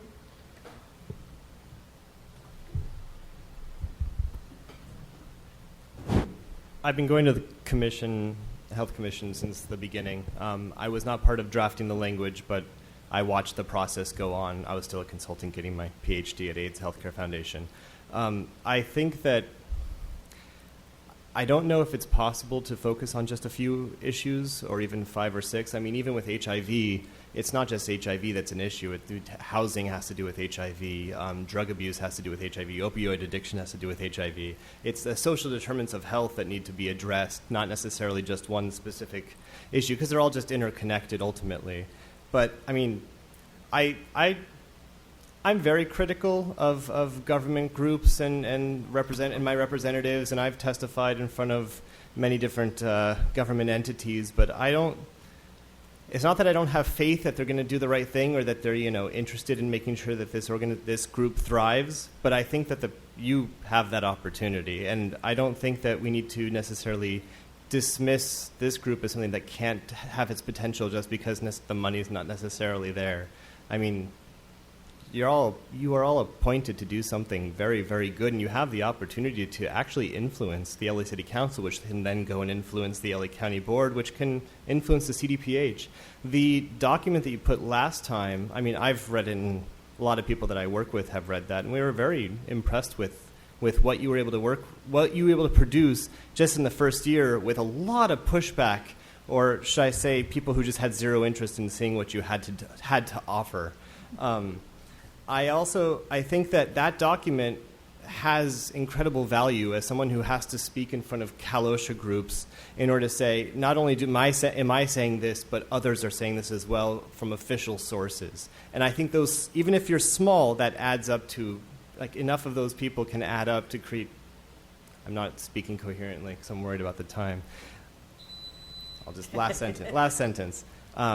When you have enough sources saying they're in support of something, or they believe that this is an issue that needs to be addressed this way, it makes what comes out of my mouth better. So I think that it's important to bring that up. Thank you. Okay. Can I ask a question? Are we allowed to give him more than 2 minutes? Or Not until we change the public comment protocol, right? Well, we can agree to add, the commission can agree to add more time to public comment. Are you making that motion? Got my words out. all right. If I want to, Okay. I'll add another card. If I Yeah, you can make a motion to extend public comment. It would have to be the same, though, for everyone that comes after. Okay, Uduak Natuk, our Petroleum Administrator. Hey, good afternoon. Uduak Jointuk, Petroleum Administrator, City of Los Angeles. Thank you all for your service and commitment to the city and spending your Friday afternoon holding a hearing right before the holiday. I think it's a testament to your commitment to Los Angeles. My office is relatively new. We actually are celebrating our 60th anniversary this year, but I've been in the position for 10 months now, and it's been really recently reconstituted under the Board of Public Works as far as Petroleum Administration. That covers oil fields. There's 23 oil fields that intersect city boundaries. Our oil and gas pipeline network. We have approximately 50 different pipeline operators within the city. And then we have the refineries. We have 5 separate refineries in the Wilmington area that's part of the petrochemical industry. On June 30th, I was charged with a motion from City Council to do a health study on the impacts of oil and gas and looking at the various setbacks, distances for different health outcomes at the different areas based on science and data. And I am looking for a venue to host a public hearing. And I thought, what better place than our LA City Health Commission as a potential option. Ideally, I'd like to do it within the next month or early October, but an opportunity for the community to come and whether it's a special meeting or so forth, they would have an opportunity to give input into the motion, into my office. We can figure out the logistics of an agenda item. LA County Department of Public Health also has interim guidance on public health related to oil and gas wells and fields that I would like to have at the same time. Basically be like a presentation from the County Health Department, and then give people an opportunity to talk about what are their ideas for the setback distance or rationale, or if they have public documents they'd like to submit as an intake location. So I'd like to offer that up in your planning process if within the next month or 6 weeks, potentially schedule something, and I can follow up with the commission to finalize something. So thank you for your time. Great, thank you. Okay, so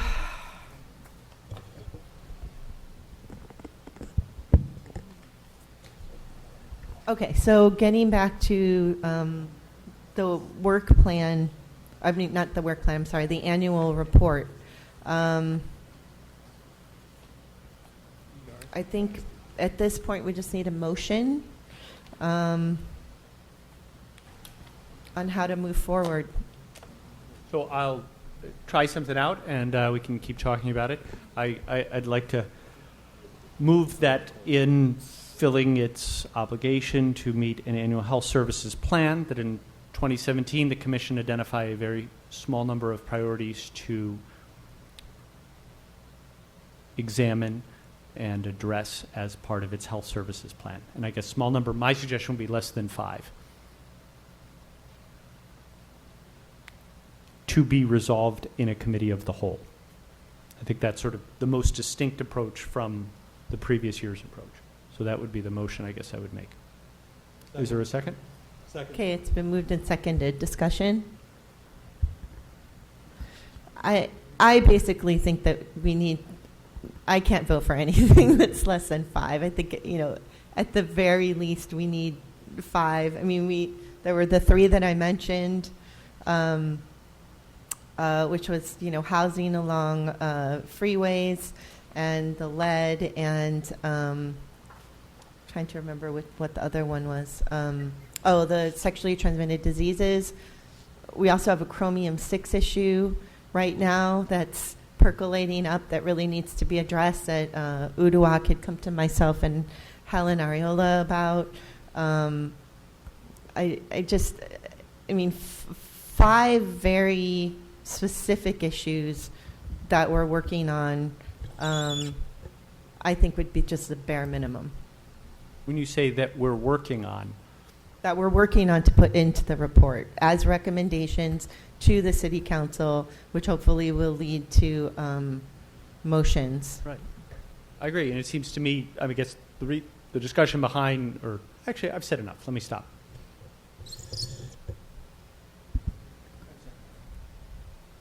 But your motion was for 3. Pardon me? Your motion was for 3. You said, or less than 5. You said I five. said 5 No, or you fewer. said less. You said less- 5 oh, or You fewer. said 5 or fewer? Oh, okay. But you didn't say less than 5. Oh, okay. I thought you said less than 5. Got it. Any other discussion? I'm not sure those are the 5 most important issues for the people of the city of Los Angeles. Right.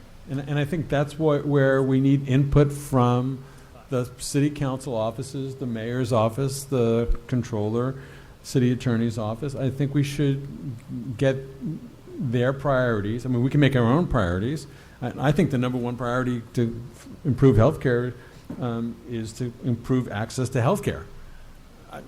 You know, what does that mean? I mean, that could be 3 people's theses, you know, that they can spend 5 years on each. But you know, how do we do that? I think backlogs in emergency rooms, whether it's related to understaffing of emergency rooms because of economic reasons, the capital costs of beds in the emergency rooms, or mental health issues and the lack of ability to have mental health officials or experts available to treat people who have mental health issues in our ERs and backing up our ERs. I think full hospitals so that people who are in ERs can't get upstairs and be admitted and are backlogged until their discharge has a much greater impact on health and safety in people in Los Angeles. I think the fact of the matter that the probably largest psychiatric hospital in the city of Los Angeles is really not the city of Los Angeles, but is the city jail, which is primarily a warehouse of people with mental health issues that are not getting adequate mental health issues. I think that's a big issue, and as much as every one of the issues that you mentioned are things that we or somebody should be addressing in the city of Los Angeles, I'm not sure it's the biggest one. It's the biggest one for some individuals, but not necessarily to the people who are loved ones of the people who are incarcerated because of mental health issues as opposed to a criminal issue. I think they would probably care about that more than the Chromium 6. So, Commissioner Mandela, you're kind of making my point, which is that when we have interest and expertise and passion on certain issues, it makes sense to actually broaden the report to include that. And so I would love to address all those issues. I think a health services section of a report, of an annual report, should be stating all that. I don't think that we should be excluding all of these other issues, like the 5 that I delineated, to the exclusion of what's going on with emergency rooms or access to experts. That is why, that was the whole purpose of breaking out into work groups, so that people whose interests and expertise could be brought forward to the commission that we could put in the report, and then someone like you, who's extremely articulate and knows how these things work on the ground in your job, can go to the council and advocate for that. But it's not Howie's report or Susie's report or Commissioner Sharp's report. We need to have the proper data and collection and analytics done, and that's where Commissioner Sharp is articulating that we need to narrow it so that we could do a really good job on whatever the issues are. I mean, ideally, I would like to see the report to be 150 pages long with great data behind it, but until we have financing and staff, we really can't collect the data to properly do it. And we have a responsibility to the elected officials in the city of Los Angeles and the population of the city of Los Angeles that we are making a report that is accurate and has scientific data behind it, and it's not my opinion, and it's not my feeling, and it's not my assessment unless I have some data behind it. So, for example, I made a statement that there's backlogs in ERs. Well, I happen to know that for a fact, but what are the numbers? Because if the backlog's only 10 minutes, well, maybe it shouldn't be in the report. On the other hand, if the backlog's, an hour and a half, then, people are dying if it's backing up our ears an hour and a half. Actually, it's worse than that, but without dwelling on it too much, I know we did in the previous report raise a couple of issues that we need to address in regards to emergency medical services. And I think we ought to continue to work on that. And I think that although I say, what can the city do, there probably are some things that the city can do to address it. I know the county, the dearth of a behavioral health issue beds is huge. In the San Fernando Valley, there's only a couple of hospitals that have the capacity to do a 5150 hold. They hold people for days waiting to get somebody moved. The SMART program, which we recognized in there, which is where a mental health professional works with a police officer to address behavioral issues in the field rather than police officers arresting. They say, oh, this is a mental health case. The backup that they have takes them forever. They spend waiting for the patient to be taken into a hospital. So, to the point about clearly we've got something we'd like to work on, and I don't know, whether arguing over whether it's 5, 6, or 135. I think we all have a sense that we need to focus. And I'm trying to figure out, and one point he makes is we got to focus on 3 or 4 or 5 that we can really do something about. On the other hand, you're concerned that if something else pops up or... Well, I just think the point's been made. We delineated 5, and if people are like, wait a minute, I don't think that that's the priority. This is the priority because this is what I'm seeing. And I take your point about the data and it not just being an opinion-related document. I don't think our document was opinion-focused. I think we had a lot of data in there and made our assessments based on that data or experts coming to give testimony. But I think that the point is that if we're going to narrow this down to 5 issues, people have to understand that the thing that you think is really, really important, like the number of beds or emergency room waits, may get excluded. Well, and do we really want to do that when we have so much interest? We have the largest commission in the city of Los Angeles. We have 15 members. No other commission has 15 members. It's 10 now. It will be 15 sooner rather than later. We're the largest commission, and we have so much expertise, I think, on our commission. Well, and I don't see why it is that if Dr. Mandel and Commissioner Hisarich want to work on medical services issues like this, that we can't say that will be in the report. The City of Los Angeles has an airport commission. I think there's 5 members of the airport commission. I might be wrong. What's the budget of the staff of the airport commission? Let's be real. Yeah. And hey, I love airports, okay? And I happen to think that ours are not the best run and can be run better, especially if you ever try to pick somebody up on a holiday. Having said that, 1/6 of the national economy is healthcare. And we have 1/2 FTE and $75,000. And money that we raise outside, because you keep dismissing that, and I'm not sure why, and money that we raise from outside. I personally believe that city entities should not be raising money outside when there's a city budget that has the ability to tax and does collect taxes. There are other priorities that money's been spent on in the city of Los Angeles that was decided by the city council and or the people who make the budget. That is their priority. That's their legal right to do that. I might disagree with them, but I'm not the elected official. They're the elected official. The fact of the matter is, it's kind of weird that we are a branch of the city of Los Angeles and we have to fundraise to do the work that the bylaws and the city council has given us as a mission and a mandate. Most new commissions, that's the way it is. Because you have to show a body of work. That was my point about the comprehensive plan to begin with. When you show a consistent body of work and you're a benefit to the city, and you know, I see it happening now. You know, we just got a letter from Councilmember Bonin. He sees that this is significant. He's an ally.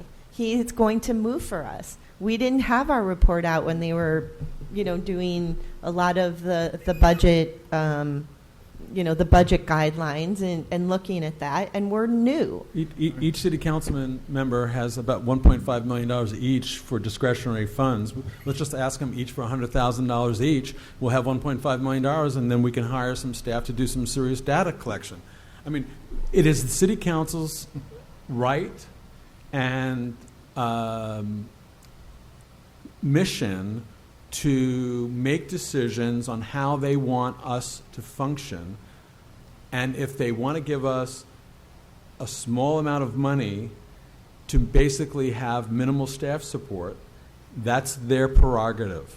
However, they should understand that if we're only getting $75,000, which is enough for 1/2 FTE, we are not going to meet the mission that this commission has been set to do, which includes protecting and defending the health care of the entire population of the city of Los Angeles. It is lunacy to think that $75,000 will get us the staff support and ability to get accurate data for 3.2 or 3.3 million people in the city of Los Angeles. Commissioner Hisserich. It seems to me that we need to decide on a group of issues that we will. Let me put it this way. I don't like to say, oh, we're going to do a report on each time somebody comes through the door with an idea.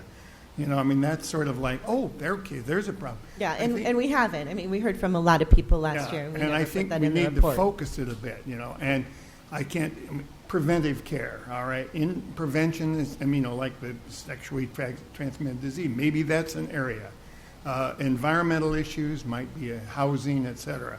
A medical care set of issues, we've heard a lot, and I think the city actually has a role in providing emergency medical care, so something related to that.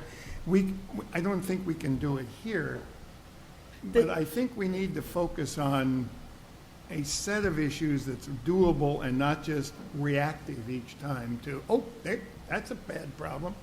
You know, I mean, I don't know, for example, we heard a lot about folks that live near drilling sites. I'm empathetic. I think it's a concern. It's maybe something that the city can do something about in things of zoning and so on. Maybe that's an issue. But we got to do... The guy who's responsible for that is right here. I understand. But that's something the city can do something about. You would think we need to set the set of issues here. I do, because this is our retreat. And if we're not doing it here, then, you know, we're doing it the next meeting and the next meeting and the next meeting.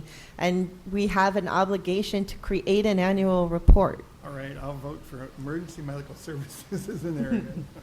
There's a motion on the table. There is. Right. And I would love to see if we can dispose of it, approve of it, reject it, and perhaps as part of that, or as a second thing, I'm happy to be part of a discussion to identify what those 5 might be for the time period, because I hear that's an area of concern is regarding what gets left out. But from my standpoint, I guess from the decision tree standpoint, the first decision is there a comprehensive report informed by working group processes and deliberations of commissioners outside this room, or is there a smaller, tighter report of a handful of priorities? I think that's the motion choice on the table. And I think subsequent to that, there can be a discussion of which 5 make the most sense to us now. That discussion could also be punted indefinitely. But I think there are 2 sets of issues that we ought to do in order. And the first I propose a motion is to narrow down and do less comprehensive of a report on a smaller number of items. And I think we had a second. So I believe that motion is on Right, the so the floor. motion is to work on 5 or fewer issues. No, Can I'm you not read the proposing to work motion? on 5 or fewer issues. It's that the annual report Report. would identify recommendations on 5 or fewer issues. I'm not excluding or suggesting that there wouldn't be processes or potentialities to work on any number of other things, specifically related to how we get an annual report out. That was the focus and scope of the motion. Right, that's my understanding of the motion that I second. Okay, can you repeat the motion, please? We do have to know what we're voting on. Absolutely. I fully agree. Because I heard 5 or fewer. Yeah. So I'm Right. I'm Okay, moving that so- the commission develop a list of 5 or fewer priorities to analyze and recommend through the committee of the whole to be incorporated in the annual report. That does not exclude discussion of or work on other issues, just as it relates to how are we achieving letter A. It just means that the work on the other issues will not appear in the annual report, correct? That's my analysis of the resource capacity challenge that Dr. Mandel and I have proposed to respond to, yes. Okay, so is there any further discussion on that? I mean, I would just point out that we actually did a report, and we actually have one. So we keep saying that it's not doable, but it actually happened. There's obviously disagreement among the group regarding whether that product is the most effective way to move forward on these problems, right? I mean, everyone has a copy, and perhaps others, if you haven't read it, I have it here if you'd like to glance at it. So yes, we do have that document right here. Okay, it's been moved and seconded. I think we'll have to do this by raising hands. So all in favor, please raise your hand. 1, 2, 3, 4. All opposed? Okay, 4-2, it passes. Okay, so can we make a motion on what the priorities are going to be moving forward? Because I really we need to start moving forward on the report. If I may, rather than define exactly which ones they are, it seems to me that we ought to address certain categories, much as we did in the previous one. For example, health services, and not define that right now as emergency health services, but health services. Preventive health care, and that may be the sexual transmitted diseases. We can narrow those down. But I'm not wanting to pick out right now 5 specific things. There are areas that we need to address that cover the gamut in public health. And for example, the zoning issue related to the oil and gas issue may be one that would be covered under an environmental health bailiwick or aegis, okay? Would you like to make a motion for 5 categories? Yes, I will. For 5 categories of health-related issues to be addressed. And we will, I can't give them all to my health services, environmental, preventive medicine, trying to think of, that's 3 of them. I don't have 2 more that Okay. come right to mind. Health services, environmental, preventative medicine, and I really kind of think we need water issues and deal with the lead in the water issue. That's environmental. Oh, yeah, that's environmental. Yeah, environmental. I mean, within the aegis of health services, you could address mental health issues. Anyway, Yeah, medical services, healthy living. That's what I said, they're broad spectrums topics. Housing? I think you could say things, but the problem is when we broaden it again, we now find ourselves in what do you define as health? Well, everything is in health. So if we say environmental health, well, okay, well, environmental health is everything because the environment is everything. Climate change is environment, ground resources is environment, pipes are environment, tobacco smoke is environment. There's so many things that are environment. So I think what happened is we just voted to try to narrow something so that the report could be something that's much more actionable. And now we're discussing the potential to broaden it again. And I think that kind of goes against what we were trying to do with the report, not the commission. The commission can be as broad as possible.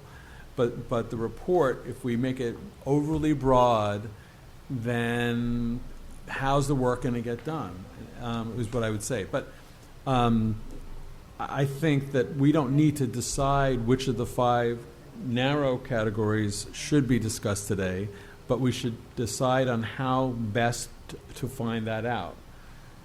And I would make a motion, and you can second it and vote it down if you want, that we reach out to the 15 council members, the other 3 elected citywide officials for input in what they see as the priorities, that we ourselves sleep on it and make 5 or 10 priorities and send it all together, and we'll have then issues that are much more narrow in focus, but we can then prioritize and decide as a committee of the whole which of those 5 that we want to focus in on the report. That's my motion. Okay, well, we have a motion actually that was already made by Commissioner Hisarich. I'll second it. And we'll take your comments. We can add a motion in again. I'm wondering if I can propose something as part of this motion, which is to identify 5 categories along with at least one actionable item that we're going to work on within each of those categories. So in other words, on environmental, or 1 or 2, we could work on chromium-6 and the lead in the water. On preventative medicine, we can work on sexually transmitted diseases. So at least we know where we're going from here. I mean, the point of having this special meeting and retreat is to know how we are moving forward. And, we do, if you ask Councilman Rue, what is your biggest priority, he's already told us 3, 4, 5 times that it's workman's comp and health issues for city employees. This is his number 1 priority. He's told us this many, many times. He called Commissioner Sharp and I into his office. Every time I see him, he asks if we're going to work on this issue. So as the chair of the Health Committee, he has told you what his number 1 priority is, which is Yes. workers' compensation, access to care for people within the workers' compensation system of the No, city. not access to care, but lowering the cost of workman's compensation within the city. They think that So it's even more narrow. So It's even more his narrow, number yeah. 1 priority then, as you articulated, is how can we advise the city on lowering the cost of workers' comp for city employees? And he's the chair of the Health Commission. Shouldn't that And- be one thing that we should be debating, whether we should be discussing that or not? Yes, He's- and that's why we brought an expert out to talk about that, and we asked the expert what they thought we should be doing as the Health Commission. Right. No, I have a lot of respect for what he's articulating. If that's what he wants, then we should potentially have that be an issue that is actionable and that he's given us direction. This is the man, it is the chair of the city health committee. And he's told you, that I just found out now, that at least 2 of you he brought into his office and said, this is my number 1 priority. Then I think that's something we ought to be debating, whether it should be one of our number 1 priorities. Because if that's what he wants, and the other city council members really want us to address that, then you know something? This commission ought to be putting that on our top of our agenda to see if we can help him and the other city council members get resolution on that. To the exclusion of what issue, though? He's the elected official. This Okay, is but not- our body is independent of the city council. I know that we are, and I'm not saying that we shouldn't work on this. I was planning to work on this. We have a volunteer already lined up to help us with this. And this just narrowing to 5 issues, I'm not sure this would be one of the 5 health issues that we should be concerned about in the city. This is why I'm saying that we need a broader report. It would be useful to understand what his concern is. In other words, there is abuse of the system in some instances. I mean, some people have been off with carpal tunnel syndrome forever. Now, we're not going to address that. There's a high rate of injury amongst both police and fire. Okay, that is the case. There are people that abuse the system. Now, maybe that's his concern. I don't know. People that I know that work for the city who deal with these cases tell me that there is an awful lot of highly questionable workers' comp injuries. I'm not sure we're the ones set up to do that. I think it would be better to understand from him what he wants us to do as a health commission. Does he want us to have a session on carpal tunnel syndrome or on bad backs? Or does he want us to make some other argument about the issue? Or should the city have a better prevention program, which some places do? So my understanding is having a better prevention program, which would lower the cost of workman's comp for the city. Okay. And that's why we had someone come, actually 2 people come to discuss this particular issue. There's a adjunct professor at Cal State Northridge who's interested in working on this, who has offered her time, who just called me yesterday, that I'd love to bring in. But it's not, if I have to pick 5 specific topics that we're going to work on, as much as I would like to do this and basically do it for Councilmember Rue, I wouldn't necessarily put it as one of my top 5. So, what do we do in cases like this? And you would be hard pressed to find another council member who's going to put this at the top of the agenda. We don't know that. But that would be kind of interesting to see what the other council members have on their health agenda to see, even though they're not members of the health committee. But they're also looking to us. And then we could pick from those. Pick the 5. Right, but they're also looking to us to know, what do you think our priorities should be? No. So, in other words, chromium-6 is obviously going to be an issue. I don't know if the Petroleum Administrator, because this has just come up, right, in the last week or week and a half. I haven't really seen it in the papers, but it will eventually become a big issue.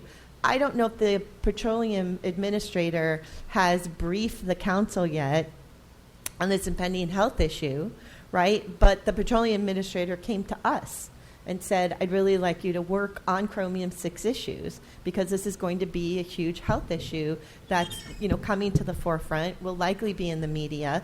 So while the council member might get an email from us today saying, what are your priorities? And maybe, Mike Bonin's office is going to say Vision Zero, and David Rue is going to say workman's comp, and, there's a few other council members that I know fairly well who will say other things. Mm-hmm. When chromium-6 comes up and the Petroleum Administrator briefs them, the priority will change. So given the information that they get. And this is why I'm saying that ongoing relationships with the council member or with the mayor's staff, the city controller, the city attorney's office is more important than saying on any given day and time, fill out this survey and tell me what your priorities are. Commissioner Sharp. Thank you. I think what I'm continuing to try and do in the conversation is to hear distinctions and to try and understand different points of view so I can effectively react to them. I think one key distinction that explains the different perspectives on this is, what does it mean to work on something, right? I think I'm hearing 2 different approaches to how the commission does its business. And in order, at least what I was imagining as how the commission would do its business in order to implement the motion I made, I don't know how long ago now, regarding how we get to the plan, is to invite experts to, or community voices of any stripe, to this particular body for us to hear and learn and deliberate and try and formulate a recommendation. That's the universe of activity I was imagining would generate 5 recommendation statements out of this room on an annual basis as a minimum series of outcomes. I think what I'm hearing, which may explain part of your advocacy for a longer deck of issues, is you're describing other ways that things would be worked on. There seems to be other conversations that you're part of. There's conversations other people are part of in different clusters. And I think that my suggestion from kind of like an organizational structure standpoint is that there's tiers of work.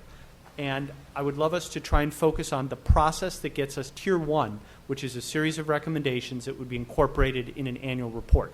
My understanding of the capacity of this room in the frequency of meetings and the professional obligations, et cetera, is why I picked the number 5. I think it is most feasible for us to be able to convene expertise and during this room, as a committee of the whole, come out with products, recommendations that would be actionable by leaders of city or county on a maximum of 5 things.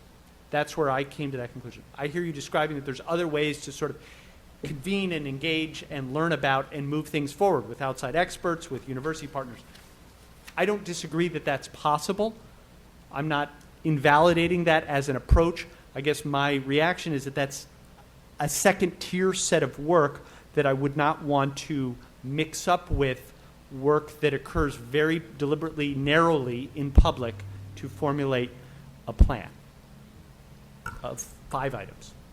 Right, which means that we come back to what are the 5 items, which is why I kind of wanted to delineate what those 5 items were before people voted on it, because everyone now has a different idea, and by broadening it, you have more flexibility. By narrowing it, you don't, and I just find health services to be something that requires flexibility. Commissioner Mandel. So we should not be reactive, though at times we can be reactive. So we're planning here is the agenda for the year and what this report's going to include, the 5 priorities. Let's say, for example, you wanted to talk about chromium-6. That doesn't have to be something we work all year on and have in the report. It might be more timely to discuss it, and we're allowed to discuss and evaluate, investigate, study with data, and make a recommendation at other times of the year other than at the annual report. We can, with proper motion, make a motion to the city council anytime we want that we think they need to address. This is a priority that is urgent or semi-urgent anytime we want at any meeting. And if you look at the issues for the annual agenda and the report, that could be really focused on things that we can really dig deep in, and that's not going to be reactive. That's going to be very prospectively analyzed. Do you have 5, Susie, that you'd mentioned several earlier, all of which sounded good? Well, okay, chromium-6, housing along. Air pollution, yeah. Yeah, air Environment. pollution is such a big Housing. topic, but yeah, air pollution, housing, and specifically affordable housing along Around the freeways. freeways, right? And there's petroleum extraction, right? We heard from Mr. Natuk of near-term opportunity for us to partner, right? Well, in that particular case, what we're talking about, and Uduak and I've had a chance to talk about this, is a hearing. And that hearing would bring all the stakeholders together, would not necessarily require a motion from us on the setback, but basically to be the venue whereby all the information can be collected so that the Petroleum Administrator can basically work city attorney's office and a number of other entities within the city, along with all the community stakeholders, to make a recommendation. Is that correct? Okay. That's my understanding. So that wouldn't necessarily be in there. I'm hesitant to say that this would be one of the issues that we put in the report, because I kind of feel a little burned by the last experience, and I think that it's a moving target right now, and I'm afraid of coming down on this issue in a particular way that community activists might not feel comfortable with, because what they come to us at any given time could change. It so I'm sounds like it's a hesitant. priority for a number of people at the city, both community stakeholders, administrators, and elected leadership. There is a question as to what would be the recommendation, right, which is a potentially controversial one, but at least from a criterion standpoint of, are people in the building interested in it? Are people in the community interested in it? Do we have a partner that's sort of professional and can help organize stuff? I think it meets all three of those. So, that's what I'm thinking in my head are the sort of criteria to identify what could be priorities. There's got to be people we can work with on it. It's got to be somebody in the building has to be interested in acting on it. Sexually transmitted diseases would be in my top 5. And then one of the questions that Dr. Mandel just brought up is whether or not the fact that Councilmember Rue is interested in workers' comp or the healthcare intersection with workers' comp, is that a sufficient basis from a criteria standpoint for it to become on a short list or not? And I heard a good argument that that's the key person in the building at this point on this stuff, and therefore it should. Do others have points of view on that particular subject as an issue to be prioritized? Yeah, I think we shouldn't make the 5 choices tonight. I think that we really need to get more input from, we can have our own. I'm not saying that we each shouldn't make our own. I think we can.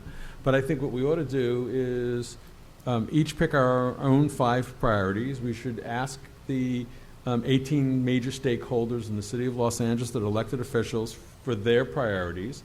Look at those data points. Currently there's 10 members. That's 50 ideas, plus 5 times 18. And let's assume that 8 of those people don't respond to us. So that's another 50. Some of those 100 points, we then have a consensus of what the top 5 ought to be. And I think that's the way we ought to do it. And I venture that probably some can be consolidated. Yeah, of course. But then we're asking the council to set our priorities, and they're the ones who are looking to us to let. No, we're they just- are looking to us to tell them what's going on out there and what are your recommendations and what do you think are the priorities. That is our job. We're asking them for some direction for things that are important to them that we might not have thought of because we're not doing what they do day in, day out. They have issues that they're dealing with both in the local city council districts or on a wider area with the mayor or the city controller, big issues that they're dealing with that they're worried and concerned about. We might not even think about that because we might not think of that as a health issue.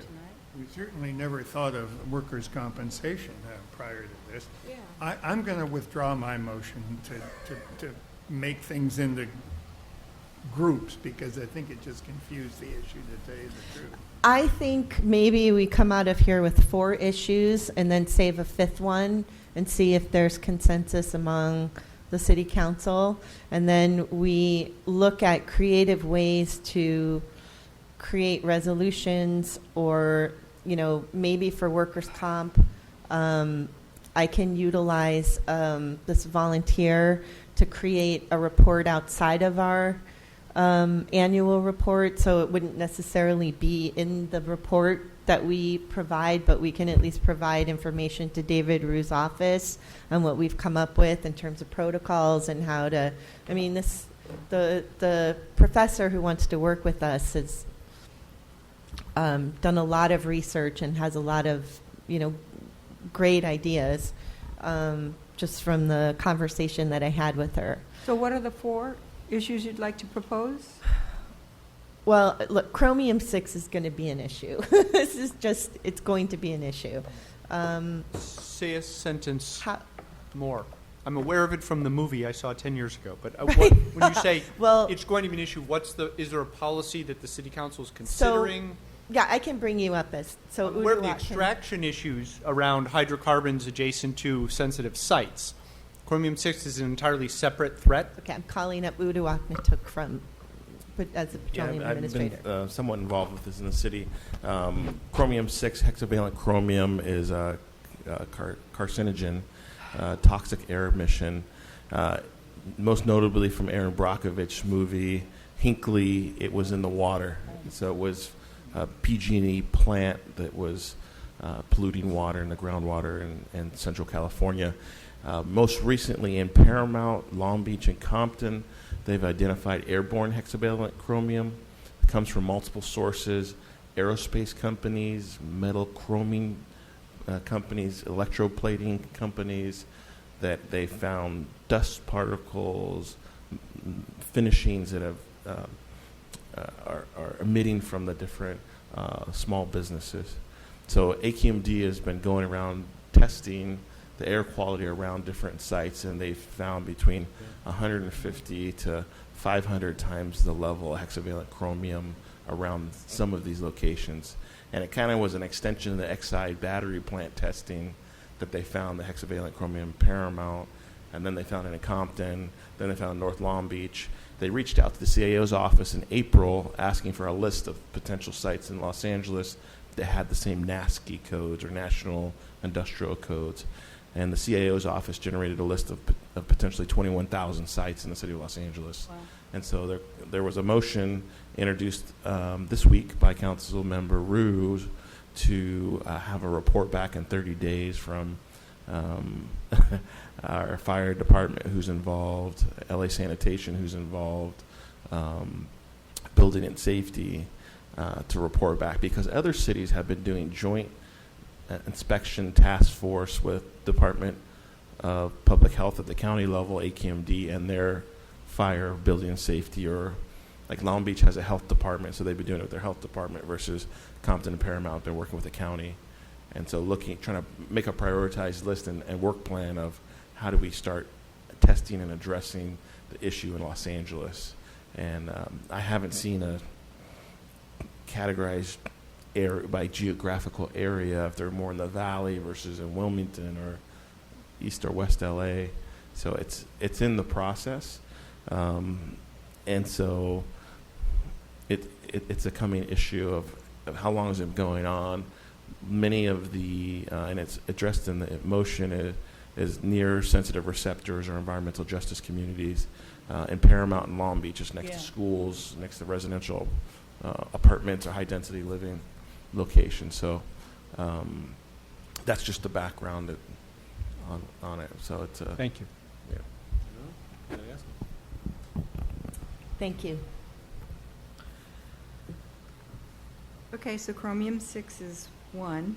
Are we, just a point of order, are we deciding on the 405 now, or are we just I throwing think out maybe ideas? I think we should decide on at least 4, and then we'll leave one open, because if something comes back and somehow there's some kind of consensus among council members, we could give the council members, one of those slots.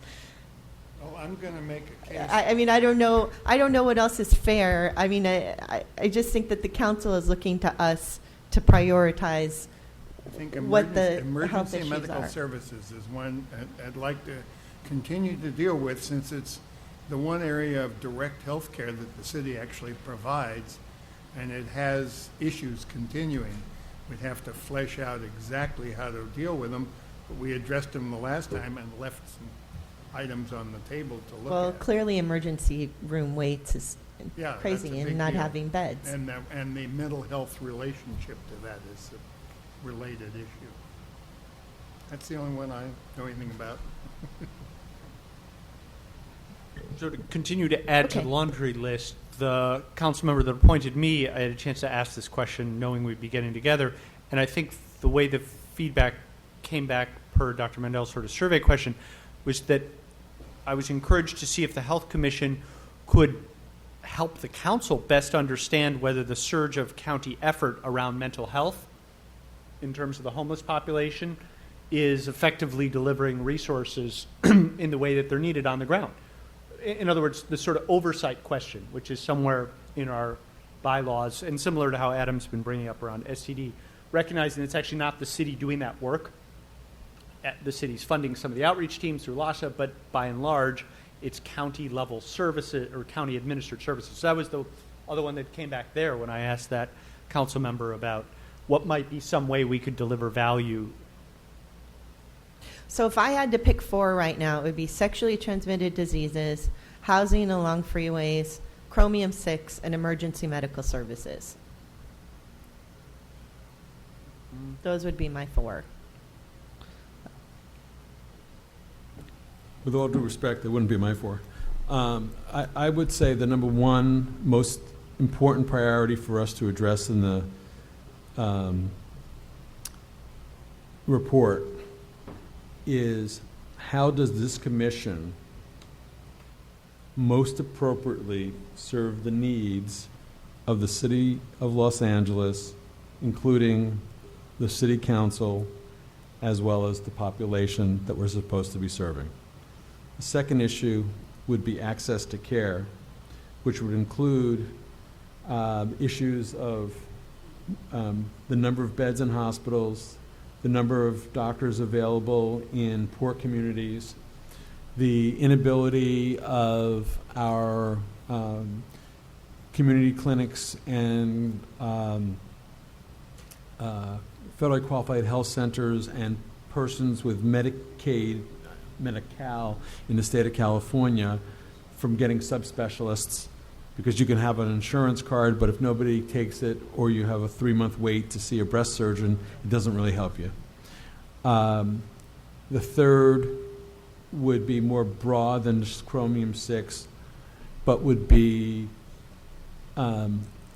potential environmental disasters. Do we really know what's out there? And the last is preventative health, which would be a little bit more broad, but would include diabetes protection, STD protection or STI protection, and are we going in the wrong direction? And if we are going in the wrong direction, what potentially could we do to turn it around? So you're suggesting a broad report that has several issues within each section? No, not a broad report. I think we need to be very narrow with our recommendations in the report, but I think that the topics that we're going to investigate are going to be a little bit broader, and then in the report we focus down. Because obviously we can't fix everything in preventative health, right? We can't prevent That's hypertension. kind of how we organized it last time. I know, but then it doesn't have an impact. So alternatively, it's a little... No, I mean, we organized it last time the way that you're suggesting here. Right. Well, I think there was a reason why we did it last time, and I think that if you're... my recommendation was that we reach out to the city council members and citywide elected individuals and get their input, and ourselves do it, and each come up with 5 little things. But if you don't want to do that and you want us to force a vote today where we're going to do something, I just gave you the 4 that I'm going to do, and then we'll narrow it down as we get along. Could access to care include emergency medical services? I mean, clearly number of beds. Well, I think EMS is different, because EMS is really the fire department, which is a city function, and there are problems with wait times, 911 response times, things of that nature, which have budgetary responsibility, and also potentially new modalities on making it more efficient that we touched upon a little bit about a year and a half ago, but potentially could dig deeper into to see how we can help the chief medical officer for the fire department deal with the issues that they have to deal with. Okay, so moving along the lines that Dr. Mandela is suggesting, if we dealt with environmental issues, we could put potentially chromium-6 and the affordable housing freeways, or we could just say housing and freeways issue under environmental issues, right? Yes. And then under access to care, if we could extend that to also include emergency medical services, that's something that Commissioner Hisarich and some other people who are interested in working on could work on that. Okay, so if we do access to care / emergency health services as one category. Second category, environmental, I'm not going to use the word disasters, although I'm also worried about North Korea and the fact that we don't have a comprehensive list of some of these fallout shelters. We could just call it environmental issues, right? Environmental health, which is a little different. So let's just say for now, environmental issues, and then for the purposes of the report, we can come up with better language. And then under preventative health, we could put the sexually transmitted diseases, diabetes, Exercise, parks. exercise, and parks. Okay, great. See, I'm liking this a lot. So those are 3 general issues. And I think that, And really, everything fits under those 3, to be Yeah. honest. and so the question from a So maybe we could just get out of here with these 3, including the sub-issues within each category, and then we can add 2 more issue areas if we want later. The big one was our raison d'etre. How do we do our job to do it best? A recommendation could be to the city council that, hey, listen, we really believe that you need to give us some more staff. Or alternatively, listen, you don't have to give us more staff or you don't have to give us more budget. We accept that. But if so, our mission is going to be not as fulfilled because we are incapable of doing it. The same way if you said to me, Howie, go hike Mount K2, I can't do it by myself. I have to learn how to handle oxygen. I have to learn to handle it with appropriate staff and support. I can't do it by myself. It's impossible. Okay, so Commissioner Sharp is, for those listening on audio, it's writing down specific issues. I do think we should write down the general issues as opposed to the specifics. You know what I mean? You're talking So- about categories. I'm just trying to write down everything, and then We can put it into the category. we heard EMS, Yeah. right? Then heard Number, okay. Scratch out just a second. I just want to get everything up that has been proposed in this agenda item. Access to care, right? Mhm. Well, and that's number of beds. STIs.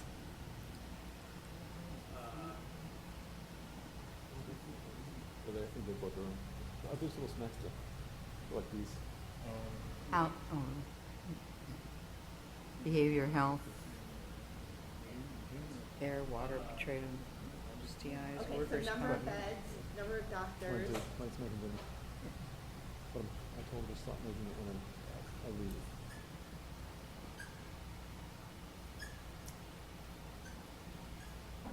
Inability of community clinics and health centers to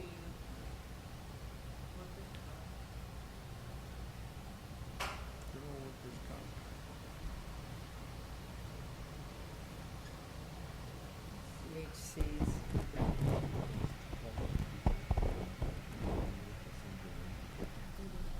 There's a number of names that are already like being floated up there, so I think the council members are going to be Chromium 6 Oh, is what it is. Yeah. So number of beds, number of doctors, inability of community clinics. He's got and health those. Centers. Oh, got it, okay. The Medicaid and Medi-Cal issue in terms of delay of services or access to inadequate care.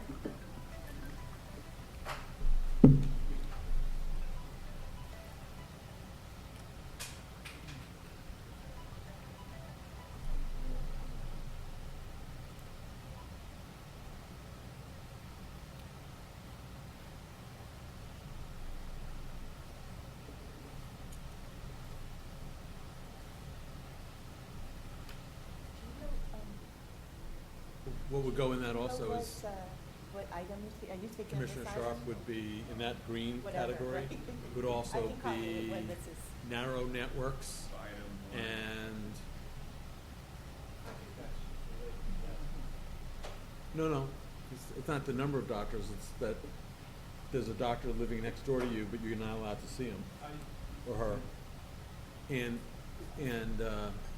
You mean for HMOs, managed care? HMOs, PPOs, or California Care, and then also John, the unaffordability, so that when people have a large deductible or copay, if they can't afford it, even if they have insurance, they don't go. Right. That's all access. It's true. Prohibitive costs.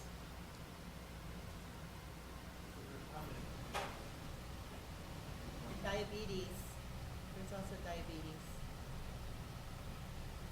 Under preventive health.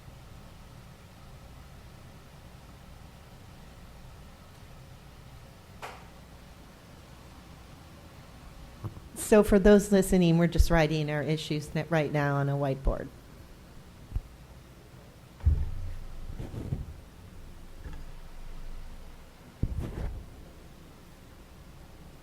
Oh, yeah. Yeah.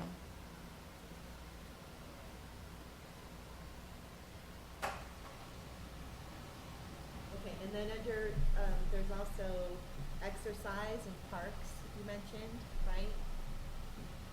Yeah, that's all in prevention.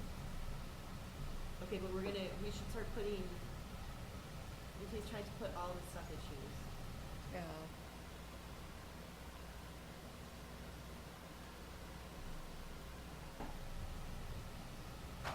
Safe neighborhoods.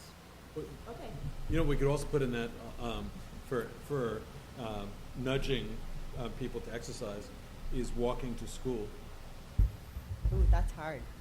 Is encouraging LAUSD so that more students live walkable to the campuses, so they don't have to drive. Yeah, that's That- hard with magnets and, LUSD's reversed that policy in recent years. yeah. Students don't go I anywhere understand near where they're they live. increasing the obesity of their patients, of their student population, dramatically going up because they reversed their policies. Made no sense. I'm willing to discuss that subject, of which I know a lot about, but not in this forum. All due respect, Dr. Mandel. I will not write that one up there. My reaction is that this is similar to where we came out last year and distinct from the motion that I think there was agreement on an hour ago. So what I think we were proposing an hour ago is to pick a small number of issues to make recommendations about. And we have a longer number of potential things to be working on the board. So I welcome any suggestions for how we implement the spirit of what was a successfully carried motion some time ago. I think we should just go back to the categories, access to care, environmental issues, and preventive health, and put these issues underneath them.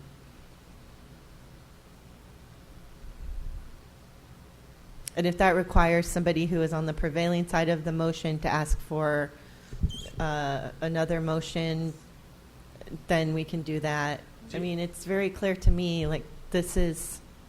No, I think the point that was made with the motion was that we can't, like, access to care, you can do 18 years of, thesis level quality work on that. The question is, we can't handle that at the commission level.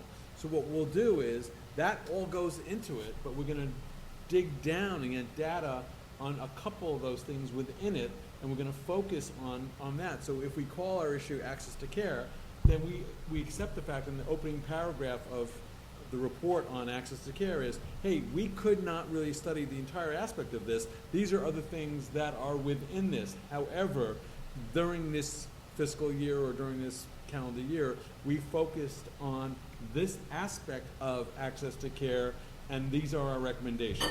And which one would you pick out of all of those on the board? Number of beds, doctors? networks. I personally, I don't think it ought to, I think we should let the 10 members of the commission let it think about it. We don't have to decide that now. And I think that the 10 members of the commission, or 15 if we're up to 15 relatively soon,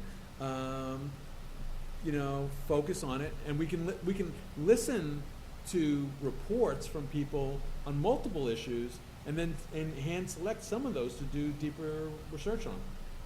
So the implementation that I was anticipating of the proposal I made earlier is that we would deliberate as a whole on the basis of input from community and or experts as much as we could on 5 items. And I don't see from a capacity standpoint how there can be enough meetings, whether the calendar year, it's a calendar year report or a 12-month report, to go through each of these and as a group reach a recommendation. Unless folks believe that we would go to 2 meetings a month.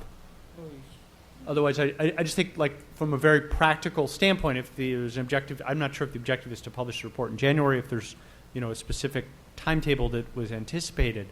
But practically speaking, this is the end of August. No, this is the beginning of September, isn't it? Yes.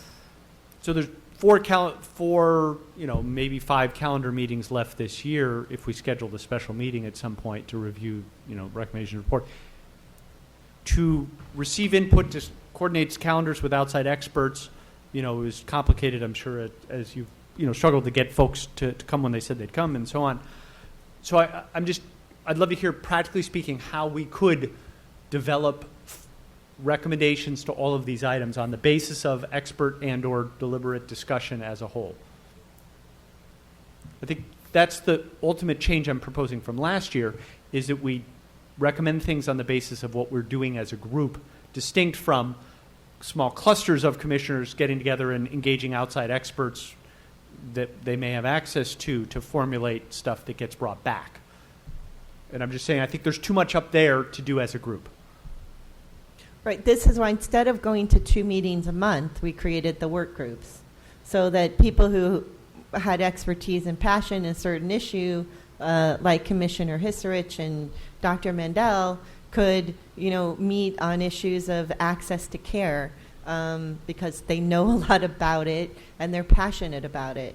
And I find particularly with volunteer activities that when people are passionate about an issue, they put the work in and they find the information, and we come out with a better report as opposed to, someone who may not be. I mean, I'm sure we will find commissioners interested in at least one or more of these issues.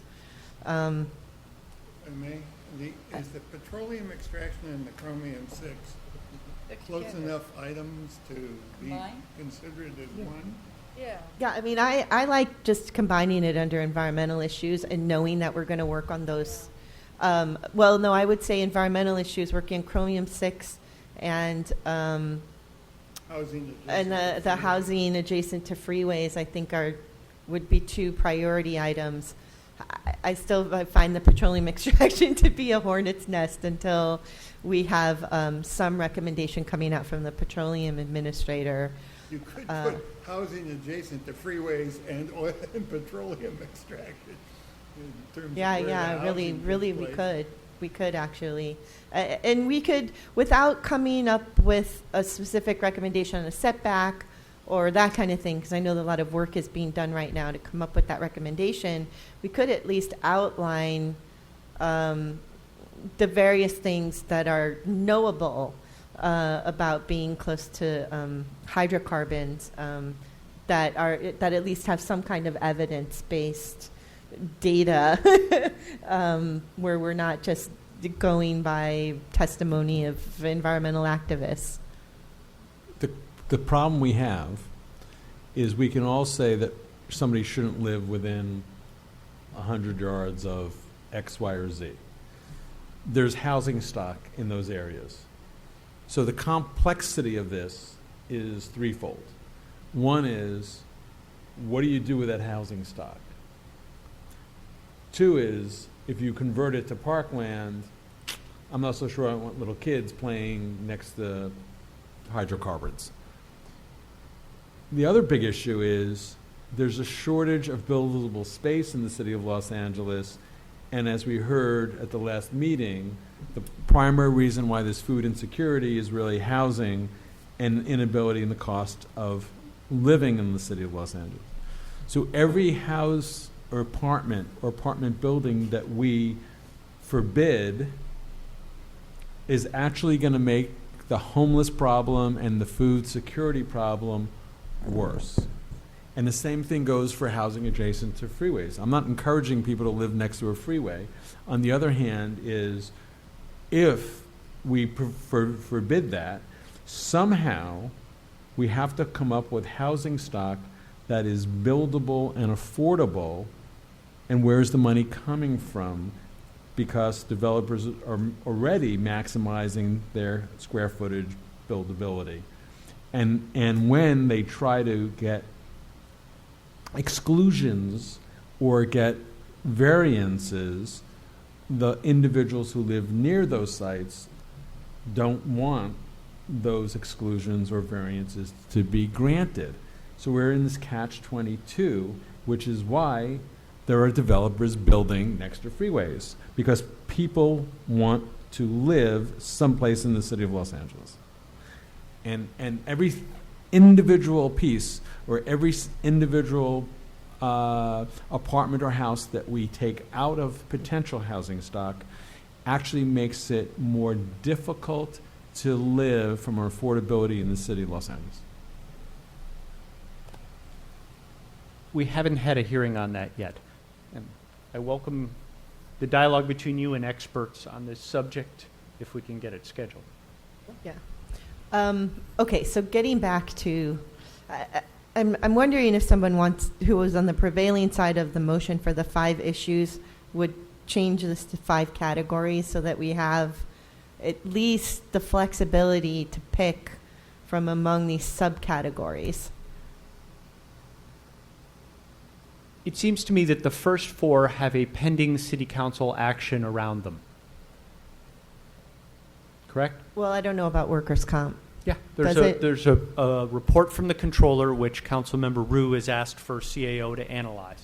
So it's in the same bucket as Petroleum and Chromium 6, where there's some study or analysis underway, as is the others. So I guess a potential opportunity, Susie, to figure out some way between the 2 approaches we're suggesting is that where there's 4 items like that, where there's a specific council motion coming, the commission's role could be to develop a recommendation in response to that council motion. And on items 5, 6, and 7, which are much broader, they're sort of subject issue areas the city council is currently not considering legislative or budget policy on, there may be a different approach, which is to try and scoop up a wider range of input and see if we can formulate some suggestions. But I guess what is most important to me from the earlier motion is that we react to, in a clear and focused way, things that are health-oriented, that the decisions that are health-oriented that the city is considering. So what specifically is the recommendation going into the report? Well, I don't think I've heard anything other than what Joe said about Chromium 6, so I have no ability to think about what the recommendation is. And we heard one point of view here on number 4, right? And I think I'd like to hear another point of view. So I don't have my mind at all together on the substance of what the recommendations would look like till we hear some experts. Well, not the specific recommendations. I'm sorry. What are we saying are the subject matters of the annual report? I'm saying that we could address 1 through 4 for the annual report, and have some flexibility as we hear the other items to see what develops into a more precise recommendation. I mean, I can't imagine taking out the STD and STI, for workers' comp. Like, I mean, that could even, workers' comp, it could even be a separate report outside of our annual report. Okay. I'm not sure that workers' comp is of interest to the general community as much as it is for Councilmember Rue and him trying to meet an obligation or meet a request from the mayor's office to reduce costs. So that's my basic thing. So maybe if we take workers' comp out, I will talk to Councilmember Rue. I'll let him know it won't be part of the annual report, but we can do a separate report on this, working with an expert from Cal State Northridge, who is an adjunct professor who has done a lot of work and has more information than you may ever want to hear I wasn't actually on workers' proposing comp. a report on it. I'm just asking from a criteria setting standpoint, I guess. Does the fact that the first 4 have a legislative vehicle attached to them make them a higher priority to this group? And I think what I heard you say very clearly, Susie, just is that not necessarily if there's not some community demand around the issue, right? Right. So I think if people feel comfortable with me getting an assessment from this professor, Matthew can join in that meeting. Anyone on the commission can join in on that meeting if they're interested in workers' comp. And just to see what it is that she's suggesting, this may be easier to work out than, and we may not have to actually put it in the annual report. We can just try to help Councilmember Rue with this, task that he's working on, and not necessarily put that in the report. I mean, I also see the report as, there's a chromium-6 problem clearly, and things are going to heat up a bit. But there are probably chromium-6 problems in other cities as well. So my feeling, too, about putting something in the annual report is that people from other cities, government entities, community groups can look to our report to see what the recommendations are and take them as well. So for some of these issues, I think that's something that we need to think of as well. I mean, it's something that I think along the lines of it may not be other commissioners, are thinking that way, but particularly with chromium-6 and also housing adjacent to freeways, other cities, definitely STDs and STIs, other cities are going to be dealing with that across the state and across the country.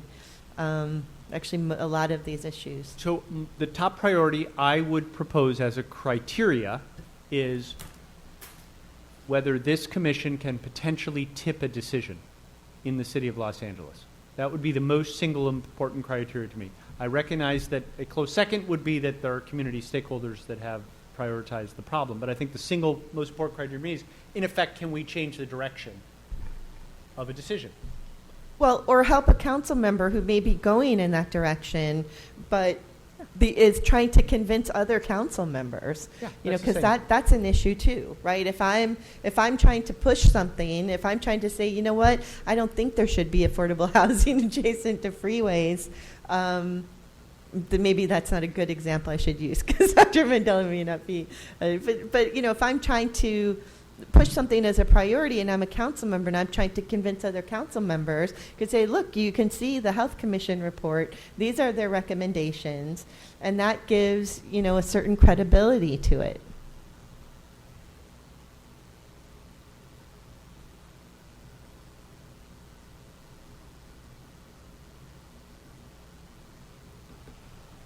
So we have a meeting in 10 days. Is that right? Is that the next? Yeah, I'm really hoping we get out of this with a direction that we can start working on. Because we keep taking up our meeting time. So the question is, what's the work that occurs out of the public view? And I think that's what I keep coming back to, is I think the direction we select has to be acted on in public. Not because of the Brown Act, but because I think it's easier for us to react to recommendations if we've all shared the same substantive discussion and presentations. Right, So but what could occur individuals... what could occur between now and September 10th or whenever, 11th, the next meeting? Well, if we have a direction, then we can start asking experts to come and speak to these specific issues. So could we We queue can up be one or two that discussing we agree them. on? We that's should what I'm- be we should be agreeing here what we're going to be working on, and we should start that process at the next meeting. That means how we're going to write this section, what we're putting in there. So I think This is why I like Dr. Mendel's suggestion of the broader categories of access to care, environmental issues, preventive health, because we can have a lot of issues underneath them. and I think that's what And we then we voted- can still prioritize. We can still prioritize at that point. You know, to his point, you know, within the context of the report, we can say these are all issues that we're recognizing. Here is some, you know, analysis and data that we've managed to pull because we're, you know, the point of making this a smaller report is to go deeper, deeper, deeper. or to So if be we're going to go deeper, or maybe not. I mean, my point in suggesting a smaller, narrow report is to be more focused. I think you and I have different perspectives on sort of what gets consumed and what's effective as an advocacy tool. And the view of 4, at least, was a report with 5 recommendations. What I'm suggesting, just in the context of the September 11th meeting, which I think is the next point on the horizon, is we try and at least pick 2 that we can agree on to see if we can get experts to come present stuff to us so we can begin formulating recommendations on at least 2 of these 7, and at that meeting can perhaps fill out the rest of the list that would be part of the October meeting. We can't realistically develop answers to all 5 of them on September 11th, so why don't we try and get a Well, we little bit of won't- progress? Yeah, we won't have exact recommendations in every single one of these areas, but we do need to know what it is we're working on. By the next meeting, we need to know now what we're working on. So in the next 10 days, I can be calling people to come and testify before our commission. Well, we have the city petroleum environmental guy who was just here, who basically begged us to have a meeting where there can be data presented. So using his, But that won't happen until October because he can't make it in September. That won't happen until end of we don't. September, do we know early that? October. We know he can't make September? Yeah, I know. This is a long discussion that's been had over the last week. I thought he said he So could he do it. can't, no, he can't make the September 11th meeting. So he's asking us to either do a special meeting at the end of September or to come for the October meeting. That's important news for us to have. Okay, so then, looking at stuff, then Do you want to get the workers' That's what I'm comp- saying. Let's pick 3 at least. That we just get started. Let's pick at least 3, which is why I like these categories, I have to say. Let's pick at least 3 things that we're looking at. Yeah, if you need to, do you need to? Okay, we're gonna take a quick public comment on this section. Hi. Good evening, commissioners. Thank you for taking your time on this holiday weekend. Actually, I can just call him up from the council member's office. We don't need to do time. Thanks. My name is Jesus Orozco. I'm the senior field deputy for Councilor Mike Bonin, so appreciate your time here. I just wanted to say a couple things regarding what was said earlier today. I will definitely go back to Councilor Bonin and talk about some of the budget funding issues and what was discussed earlier regarding that. Also, a suggestion I might make is that once there's categories or criteria that's chosen, you could still, reach out to the council members, and that might lie, certain priorities might lie within those categories. And I think that would be a good way of actually, getting the interest of the council members to really read the report when it comes out and have it be sort of a guide for them to say, hey, this is something that I've asked the commission to look for me. For instance, one of the big topics that we have in our district is LAFD, the amount of emergency response to homeless folks, the fact that there's certain homeless individuals that get 911 calls constantly, and there's not much information that's given to nonprofit organizations like St. Joseph Centers about those individuals. And so if there's better communication between LAFD and those nonprofits that have mental health components to them, that would be something that we could possibly address with targeting those individuals so that it's not a huge burden on our resources. And then, I want to also thank Commissioner Ron Cotto for inviting me here and Len as well, and want to say that you guys are doing, really great work, and so I'm very happy to be here. Thank you. Great, thank you so much. Okay, so I'm going to say from here that I'm feeling that everybody here would likely agree that we should be working on Chromium 6 for our annual report. Yes. Okay. Is that true? So can we get a motion and a second for Chromium 6 so that we at least get one issue done, and then we'll move on to the next one?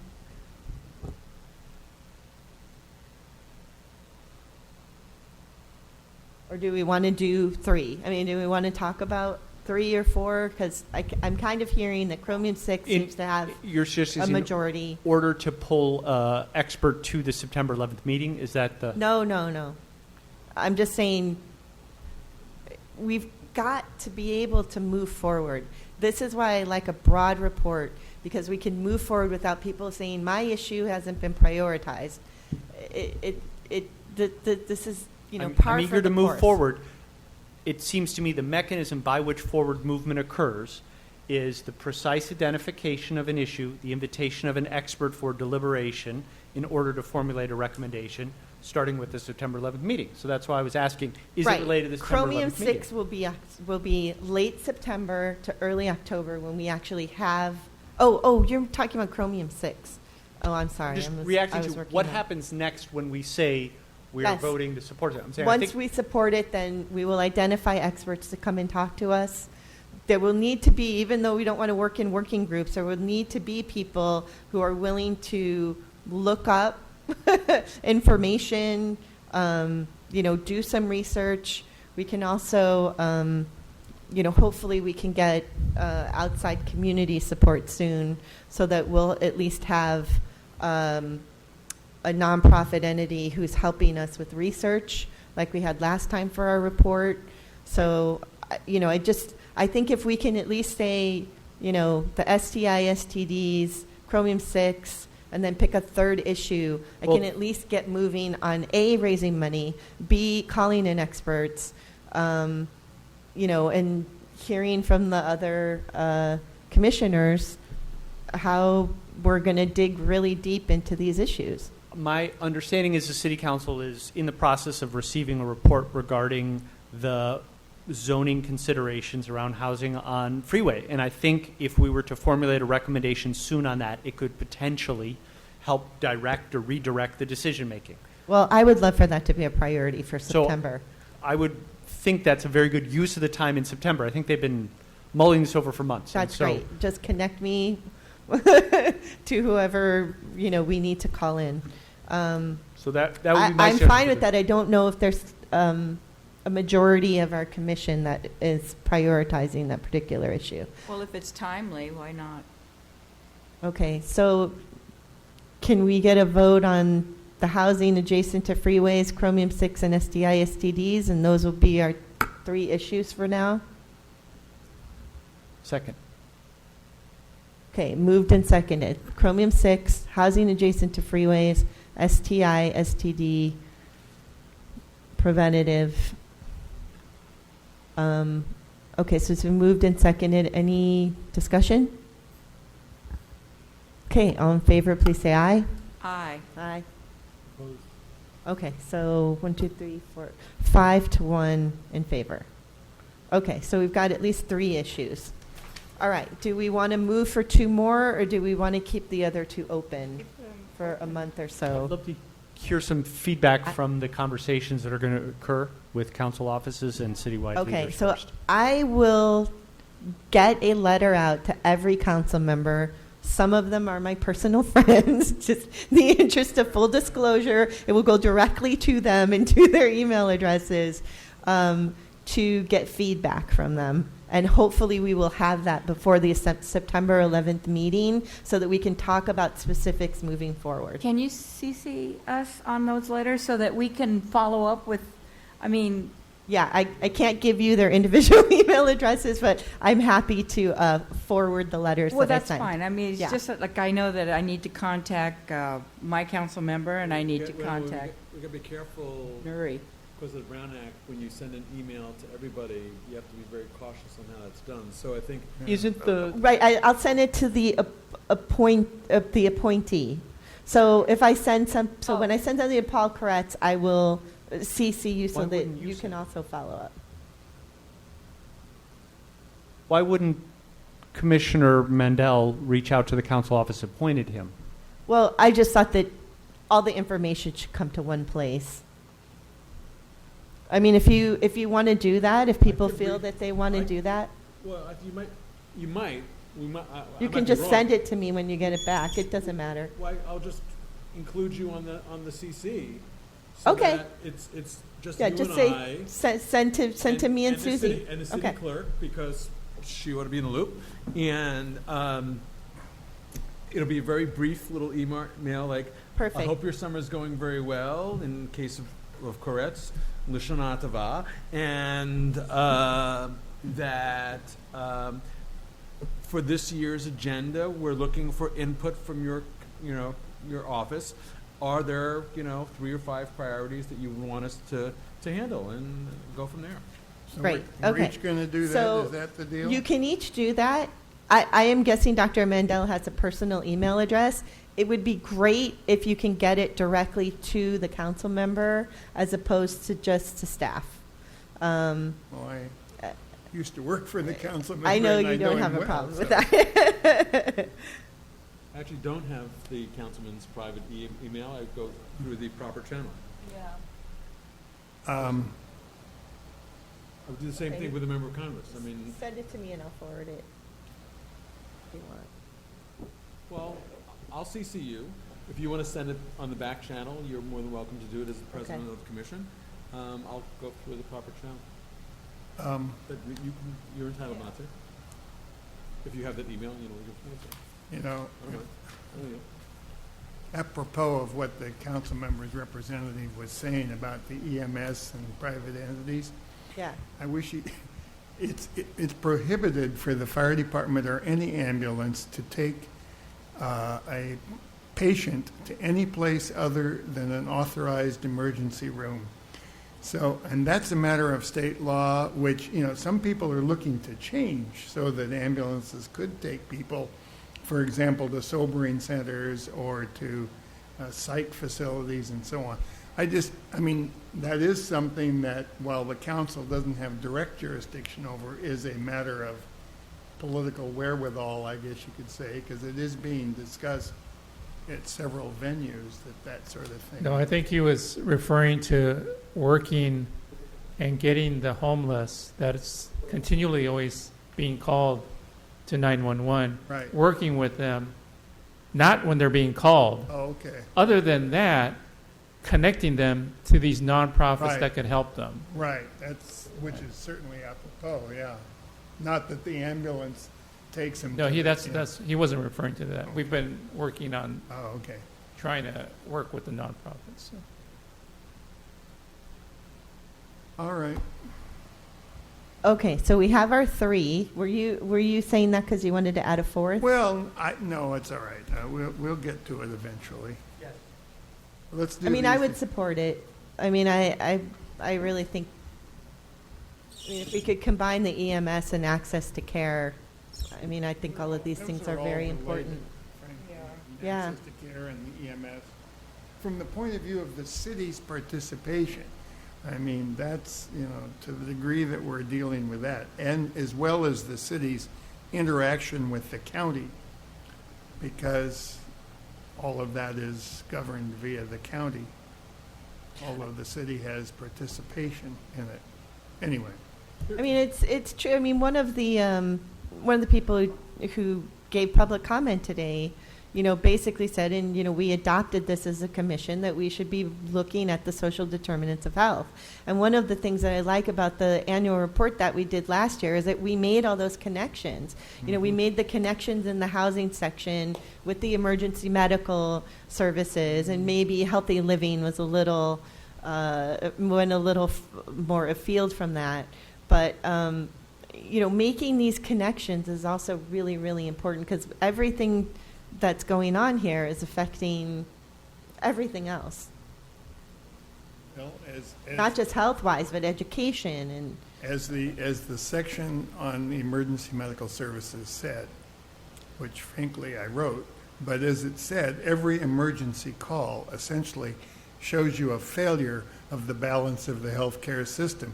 Because if it comes to being an emergency, that's a failure either of prevention of the emergent condition or an accident that's a result of improper planning, et cetera, et cetera. So, by the time everything gets to be an emergency, something's gone wrong to make it into an emergency.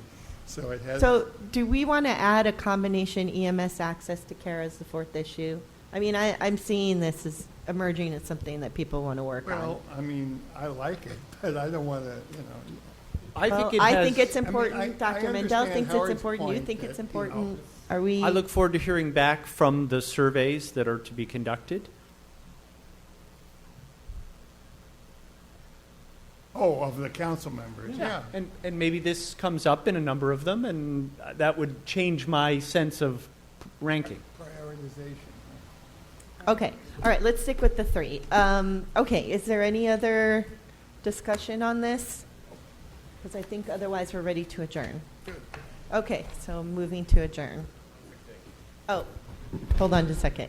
Comment. Just one quick comment, which is remember that it's called the Health Commission, but technically it's a public health commission, and public health is grossly underfunded and completely, very, very much not respected. Just because when we do our job right, nobody actually knows we did our job at all. My goal is to work myself out of a job where I don't have to deal with STDs and HIV, because then I did a great job, and I'd rather, not have to worry about earning a paycheck anymore. But nobody's going to ever give anyone in public health any handout. And I feel like this is the best case scenario is what you guys are doing. And you were here for 3.5 hours on a Friday. It says a lot about you and also says a lot about me, about our social lives. But because we care about this issue, and I hope that you continue to take this as seriously as possible, because nobody's going to fight for these issues. It's just the nature of the fact that health is not a commodity. Great. Thank you. We done? Oh, hold on a minute. I have a last. Actually, I'm wondering if we can table this to the next one. There was just a discussion of public comment, because I know this has been an issue. Oh, gosh. It hasn't been an issue the last few meetings, clearly, but it's been an issue that's come up. If people are okay, if we can move to table this to the maybe. I don't think it's going to be a long conversation. As long as we have we have 6 people here. It's a 5-minute conversation. I'm happy to discuss it in 10 days. Yeah. Yeah. We'll keep holding the meetings here. That will limit the public. No, I think we had more think a lot public of here things than we are did at different City now. Hall. Yeah, that's true. And very good input. Okay, great. So, can we get a motion to table this next time, if that's okay? I move to postpone to the next meeting the agenda item Second. listed as number Roman numeral 3. Second. All in favor, please say aye. Oh, any discussion, if there's any? Okay. To what date? It doesn't, it could just be indefinite. It's probably better to make it. is the next meeting? It's September 11th. Whatever that. September 11th, the September September The meeting. September 11th. The September So, meeting. So who September moved- 11th. who moved, It's who Monday. seconded? It was moved by Commissioner Sharp, seconded by John. Helen. Ari- Oh, John. oh, by John. Okay, Commissioner Hisrich. Do we need to move to Do we adjourn know how many or? people actually listen to this? Do you get? Does the city clerk get notified how many people actually listen, or is No. just out in the airways? No, it's out then. But sometimes people call me and say, "Oh, it's not up," or "When are we gonna hear it?" Or, Yeah, there's. Okay, so we're going to move to adjourn. Thank you again to our staff, Candy Rosales, and for our audio person, and to Commissioner Cotto, again for providing the Moa Wellness Center. Thank you. Absolutely. Thank you. are starting to use them. And I did forget. The